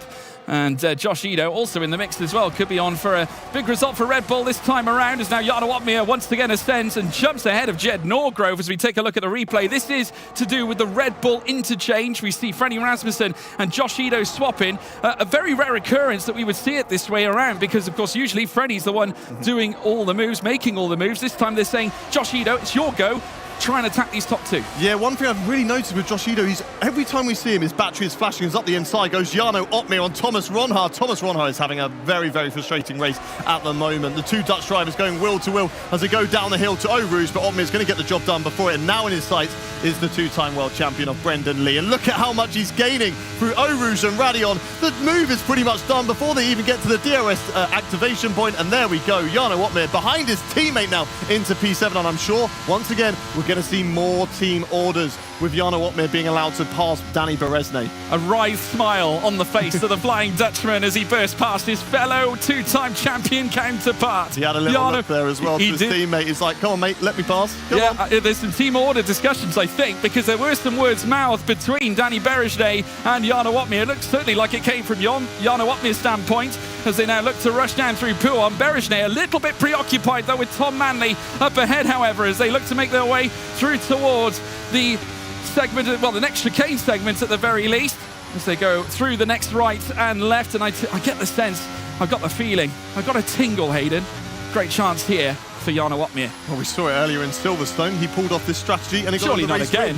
Maybe it's going to happen again. There's Incredible. a lot more positions that he's got to get done, and we've got not many laps to get it done as well. And it all depends on how fair as a teammate Danny Berezne is going to be, because he doesn't have to let Jarno Opmeer through. He's fighting for his own race, and he's now attacking Tom Manley into the bus stop chicane. He's going to have a look around the outside. No, Manley covers that off, so Danny Berezne is going to have to try and work his way through, or have to let through Jarno Opmeer. Yeah, I tell you what, I think Jarno's best chance is going to be Kemmel. He's going to try and utilise the tow from Danny Berezne and maybe Tom Manley, because they're going to go wheel to wheel this time. And Berezne, with a beautiful switchback, finally manages to make his way through turn one and blast past Manley. The AlphaTauri now relegated down to P6. Now, will it be double Mercedes delight coming up through Eau Rouge and Radion? Can Jarno follow suit with what Berezne did to Manley just only a moment ago? As now the DRS opens up, he's a little too far back. Manley might even retaliate, heading up through towards Les Combes. No movements further up whatsoever. Burman still out in front as they now cascade through towards Malmedy and down the hill towards Rivage. Manley looking like the aggressor, trying to tempt a move, this time on Danny Berezne. Yeah, but watch out for Jarno Opmeer. Here he comes, trailing this pack at the moment. He's going to want to try and clear them as quickly as possible into the box and retired, and out of the race is Will Lewis. Sadly for him, but I'm sure just in case Alvaro Caraton is ill once again tomorrow, we wish him all the best and hope a speedy recovery for him. But if he is not here tomorrow, then Will Lewis, this is valuable experience for him in this scenario to try and better himself and get himself further up the field if he is back tomorrow. But Tom Manley under attack from Jarno Opmeer, going wheel to wheel. Ismail Fassi and Thomas Ronhaar. Thomas Ronhaar not having the greatest race, of course, has that 3-second penalty. So Ismail Fassi did need to get past him as soon as possible to get back on the end of this train and maybe go on the attack of Brendan Lee. They've both got the same age tyres, but I do feel like Fassi's tyres have probably dropped beyond that 25%. But once the mediums drop beyond that 25%, the softs will start working better than them once again. But here comes Jarno Opmeer around the outside. Manley's battery's flashing. Opmeer's got the battery in hand. He goes on the inside into the bus stop chicane. Surely that's going to be the manoeuvre complete. Tom Manley tries to hold it right around the outside. Will get the inside into the second part of the bus stop chicane, but Opmeer on the attack, on the attraction, has got the move complete and will move up into P6 in this race. Yeah, carrying the speed around the outside of Blanchimont. It's very daring, but to make the overtake in that manner is truly sensational. They're coming through bus stop. They remain wheel to wheel right through it. Manley having to forego the place. Opmeer now chasing down his teammate. He's got some nice air in behind he and Manley. Brendan Lee might get a chance to brush past Manley as well as they come over the crest and through towards Kemmel. Lee now looking to open up. Thomas Ronhaar doing the same as he looks to go wheel to wheel with Ismail Fassi through towards Les Combes this time. Fassi straight line speed though there. That might be down to his downforce levels, opting for a reduced downforce setup. Looks better in the straights. Not so good though in the corners. Also was flashing at the end of the straight, so maybe he burnt all of his battery just to make sure he stayed ahead of Thomas Ronhaar, because there's no real need to fight him because Thomas Ronhaar does have a 3-second time penalty to his name, but I'm sure they will be looking at that. Maybe he had an accidental or given a warning that he doesn't believe that should be there, so it might be removed later on, so we'll have to look into that. But here's a replay of Freddie Rasmussen heading into the bus stop chicane, and not too sure what has gone on here, George. Yeah, no, we're just having a look now at the replay. This involves Freddie Rasmussen and just chasing down teammate Josh Ido, heading through towards the Le Source section. He got in tighter coming out of turn one, but just making his way around. Still remains in, well, he's moved up to third place, so I suppose something happened between he and Ido. Maybe choosing that maybe Ido's tyres aren't naturally working for him here. Yep. Ido might be protecting Rasmussen's position against the Mercedes that are coming up in behind, because obviously they've got younger tyres. They're obviously very wary of the Mercedes force here that are now powering forward. I mean, there's still a chance for a double podium here for Mercedes. You can't write them off yet. Certainly so. Brendan Lee also on the attack. He's right on the back of the both Mercedes drivers and was looking a little bit racy as they went in towards the bus stop chicane. But yeah, for the two Red Bull drivers, Freddie Rasmussen, of course, the driver currently leading the championship out of the two Red Bull drivers. He's further up in the standings.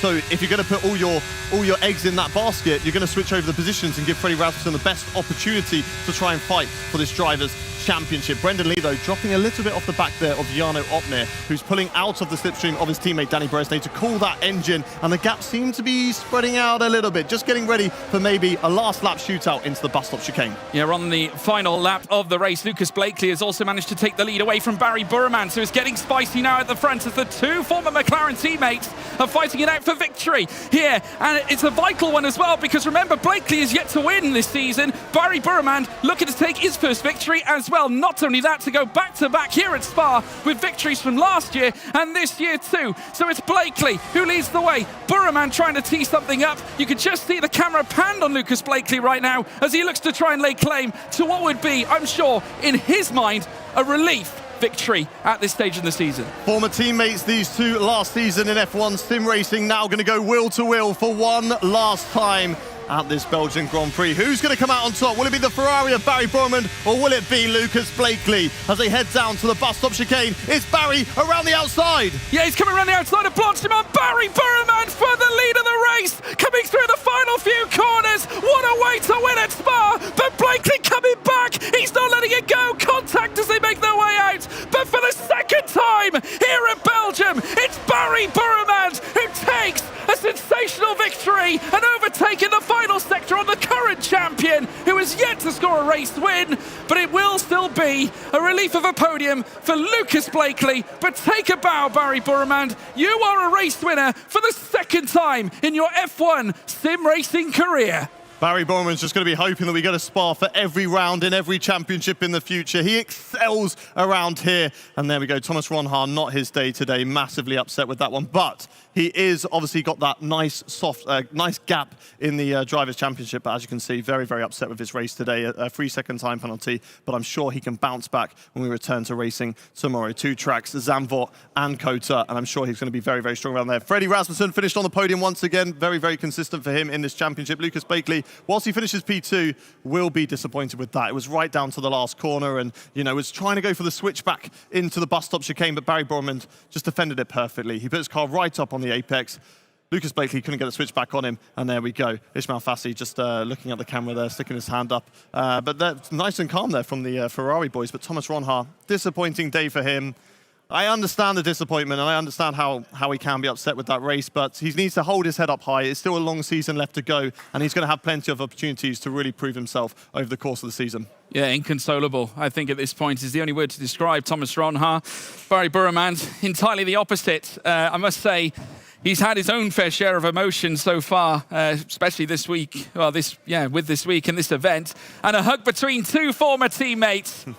It is Barry Burman and Lucas Blakely. They fought it out together. They were both champions with McLaren as they took the team's title in last season's campaign. Of course, our very own Ariana Bravo had the pleasure of interviewing them both back at the MTC in 2022. But you could just see the friendly nature that they share between them. Still teammates at heart. Shades of Carlos Sainz and Lando Norris there almost. Certainly. A great battle, though, that at the end of the race between those two. Lots of respect, of course, between them two, and the kick team all around Thomas Ronhaar at the moment. Really unhappy with that race. Finishing, unfortunately, down in P13 for him today. But he went into it with such a large lead in the championship, was on 67 points compared to Jarno Opmeer with 50. Of course, Barry Burman's going to add 25 points to his name. The only real driver who's kind of caught up massively would be Freddie Rasmussen, scoring 15 points, but still would not be enough to overtake. So Thomas Ronhaar should be leading the Drivers' Championship after this race. So he can still take that. But let's have a look at the provisional race results after this Belgian Grand Prix. Barry Burman is our race winner. Fantastic driving and a fantastic performance. It was pole position and, of course, the race winner as well. Lucas Blakely, second place, and Frederick Rasmussen on the podium as well. Josh Edu, a fantastic performance from him and playing the team game very well for Red Bull. Fantastic and great amount of points for those guys in the Constructors' Championship. Also a brilliant performance from Mercedes. 5th and 6th from really far down on the grid. I think Berezne was 17th, and I believe Jana Watmir was 16th as well. So great performance from those guys further down the field and out of the points. We had Alfie Butcher with that DNF, Ulas and Patrick Sipos coming together on the start of the race as well. And Thomas Ronha, unfortunately, our championship leader, out of the points. Wow. Well, you guys take a second to catch your breath. We have been treated today to 2 exceptional races. So much excitement, so much drama, so much fantastic racing, as you guys said in the commentary. Clean, hard racing. We'd love to see it. Huge congratulations to Barry, who, of course, in that gap between the 2 races was feeling quite dejected, quite demotivated, but he has bounced back, and that must taste even sweeter for him. Yeah, he was very disappointed after the race, and this event hasn't really gone his way. He showed really good qualifying performances over the event, but the races have kind of fallen away from him. But today, he just showed exactly the driver that he is, and it definitely helped that we came to a circuit like Spa that he just seems to do so well at. So fantastic performance there from Barry Borman to put himself right at the top, and who knows, maybe even this is a start of a championship charge for him. Maybe it is. I think it's time for us to have a little pause to look at who has been awarded the DHL Fastest Lap Award. And there we have it. Jarno Opmeer again. Twice ready. 2 for 2. Happy birthday. Happy birthday indeed. I think he's probably really going to enjoy that. Another point for him. We are going to now bounce over to Claire Cottingham, who is catching up with our podium sitters. Yeah, just down here at Red Bull at the moment, alongside me, Freddie Rasmussen. Freddie, not exactly what you wanted, 3rd place. Can you still be pleased with that one? No, I'm never pleased unless I win, but yeah, it's solid points. Good teamwork as well between Josh Edo as well. Was there a bit of a protect your championship there? Did he let you through? Yeah, I let him through at first because he wanted to have a go, and then we just swapped back because I had more ERS, but I just didn't have good enough tires in the end to do anything. Still plenty of racing to go this weekend, though. Are you feeling confident heading into the other races? I know this is still a podium. You can sort of happy about that. Lots of points to take home. Yeah, I think I'm feeling pretty good at the next tracks, so hopefully can get one more win. Okay, Freddie, man of very few words. I appreciate that. We'll let you get off so you can go and relax now. And we'll bring in Mr. Lucas Blakely. Thank you, Freddie. Lucas, wow. I mean, it was so close there for your first win of the season. You are getting points on the board, though, and we saw the massive embrace you had with Barry, your former teammate. Yeah, I mean, we might fight hard, but I still love the guy. You know, big congrats to Barry, first of all. You know, he drove a smart, collected race. Very, and congrats to Ferrari as well. Well done to them. I don't know what more I had left. He tried everything. Yeah, I mean, to look on the positive side, good points on the board. We came from 6th to 2nd, which is, now that I realise it, a role reverse of how the last race technically went. So that's actually maybe poetic, or not, but whatever. But yeah, just happy to, at least get some points. But I would be lying if I said, it didn't sting just to lose it right at that the last sector. I was going to say, let's talk about that final sector. There was a lot of shuffling between you two throughout much of the race, but especially in that last few laps. And you closed in, you managed to get him, and Barry just got it in that final sector. What were your emotions as you were going through that? I don't know why, but I was extremely calm I was just extremely calm the whole race. I mean, I knew that what would be. I mean, I just focused on, especially once I got up to P2 behind Barry after we did all the overtakes, on managing my tyres, because on the softs I knew that I think Barry had 2 lap older medium, and by the end I knew his mediums were probably going to be quite a bit better, so I was just focusing on not slipping my tyres, not burning them up. But ultimately you can't just ignore the degradation. The softs just took that final last hit on the last lap, and I knew that I couldn't do what Barry did ultimately at the end and just driving past in the last sector, because I knew that I would have probably got gapped in the middle sector. So I had to commit to it on the Kemmel straight. Gave it a good try. I still had good battery even for that last sector, but Barry was just able to follow really close and managed to get it. But That's racing. I mean, there's been so many moments this season where I've been thinking, oh, when will it go this way or that way? But I think, all I can do at the end of the day is keep putting myself in the positions to fight. I think one thing I'm really proud of today is we fought pretty much with a win and at relevant stages for both of the races today. But yeah, it takes a lot for it to finally come together. I did hope it was maybe just enough, but the tyres were just giving up at the end. It was an aggressive strategy, but when you look at it on paper, P6 to P2, yeah, you can't be completely unhappy. Okay, well, congratulations. It's still second place, and next time maybe it'll be the win. Guys, I think you've got the winner. We have indeed got the winner. Great to hear there from Freddie and from Lucas. But now it is time to hear from Barry. Barry, huge congratulations. I mean, this must feel so special. When we spoke in the break, you were feeling quite upset about the first race earlier on today. You were noticeably down. And now look, I said to you, eyes forward, it's all to play for, and look what you've done. Yeah, I mean, it was first few frustrating races, to be honest. Always really good in the quali, and then always mistakes, bad strategy. Just, like if in the race one click goes wrong, then everything will go wrong. And it was really bad. Like after Silverstone, it was really tough. But then, yeah. Spa, I won it last year as well, and this year the pace was really good, and the strategy, I think we did it really well as well, pitting 2 laps later compared to all the medium runners. And we knew if you do medium soft, the soft runners had have to pit earlier, and then at the end the medium will be better. So I was just driving my pace. I was really communicating how much ERS Lucas has, how is the tires, and then they went through the data, and then they told me, okay, lap 22 you're gonna have big tire advantage, because in Spa it's always whoever wins it who is P2 on the main straight, because the DRS is really powerful, so it will just overtake P1. But I knew it in P1 I used my ERS, but I knew it in any scenario Lucas will pass me, so I didn't use it. I saved it, and then for the last straight I knew I have better tire. As you can see, I am on 50%. I'm not using it. I saved it, and then going through this I tried to stay as close as possible. And then I saw Lucas flashing, didn't have enough ERS. I knew it, I got it. Then I make sure I brake super late, fully went wide to just make sure I finish P1, and we are not side by side for the last corner. GG to Lucas as well. Of course I knew Lucas because we were teammates last year. I knew we never gonna be dirty to each other, never. It's just because we won it last year, and it's always a really special relationship between me and him. So, and yeah, it was amazing, and GG to him as well. You talked about the last lap overtake, and you talked about how you sized him up and knew that you were going to do it into the last corner. What lap did you make that decision that you were going to just sit behind him, wait for that last corner, and then pounce? To be honest, I think the tires, when we, after Lucas catch, I catch, and then I was P2 and I saw Lucas P3. Of course, in that time, I knew Lucas has tire advantage, and I was communicating with the team, and team told me, okay, Lucas gonna have the better tires till last lap, and then last lap gonna have a really big drop-off. And then I was speaking to the team, and then we're like, okay, let's make it this way. It's more even, it's safer as well.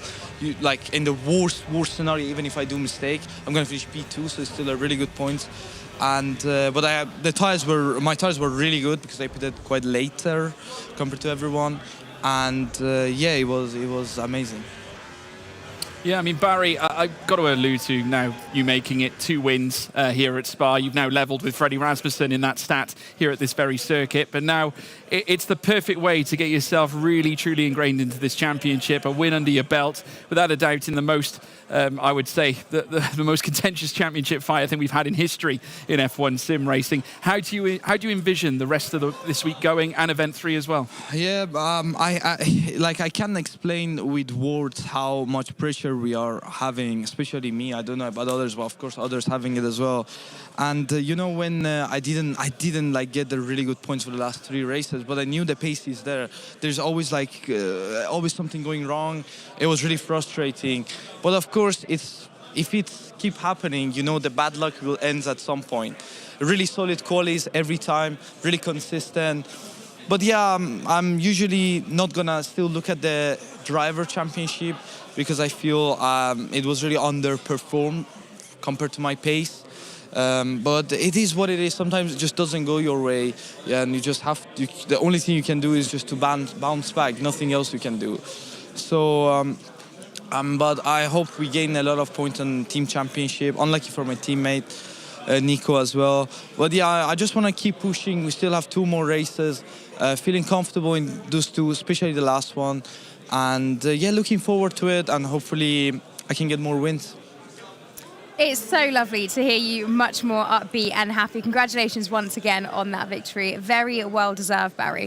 Thank you very much for joining us. Thank you. Thanks so It's much, Ariane. time now for us to have a little look at the standings. Let's see where everything lands after day 2. Drivers, let's go. Here we go. Thomas Ronhaar still leads the way, but the gap has come down significantly. 2 points now. We saw Thomas Ronhaar devastated with that result, but he'll still be happy with the knowledge that he leads the championship, but they have really closed in. We've got a tight fight now with Thomas Ronhaar, Freddie Rasmussen and Jarno Opmeer separated by 6 points up at the top. Fassi, always consistent. P4 still there. Nicholas Onge 5th. Lucas Blakely with that 2nd place puts him up into 6th on 38 points, equal with his former teammate and the guy that he fought for that victory with, Barry Boremund in P7. Danny Beresne, a solid performance from him all day as well. 32 points on board for Danny Beresne. Alfie Butcher, not the best result, but with that race win yesterday, that puts him on 27 points, and Jake Benham on 23. Further down the field, Josh Edu, strong performance from him, P11, 19 points on board. Brendan Lee, 13th place, 2-time former world champion with 16 points. And then further down the field, obviously Simon Weigang scoring a point today,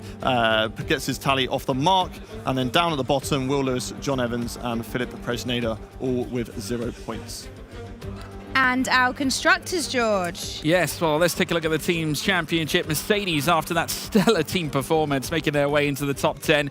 Now breaking the 100 ducks. They're on 116 ahead of Oracle Red Bull Sim Racing, Kick F1 Sim Racing after a really sorrowful display. We saw the tears from Thomas Ronhaar. He's now down to 3rd. And after Barry's victory, Longuet having a tough day, but Barry's victory propelling Ferrari into 4th. Now level on points with Kick F1 Sim Racing. It's phenomenal as well as we look further down. Fassi yet again claiming some vital points in P8. Williams, though, just dropping down from P5 as to where they were prior to the start of this race, but only a solitary point behind McLaren Shadow.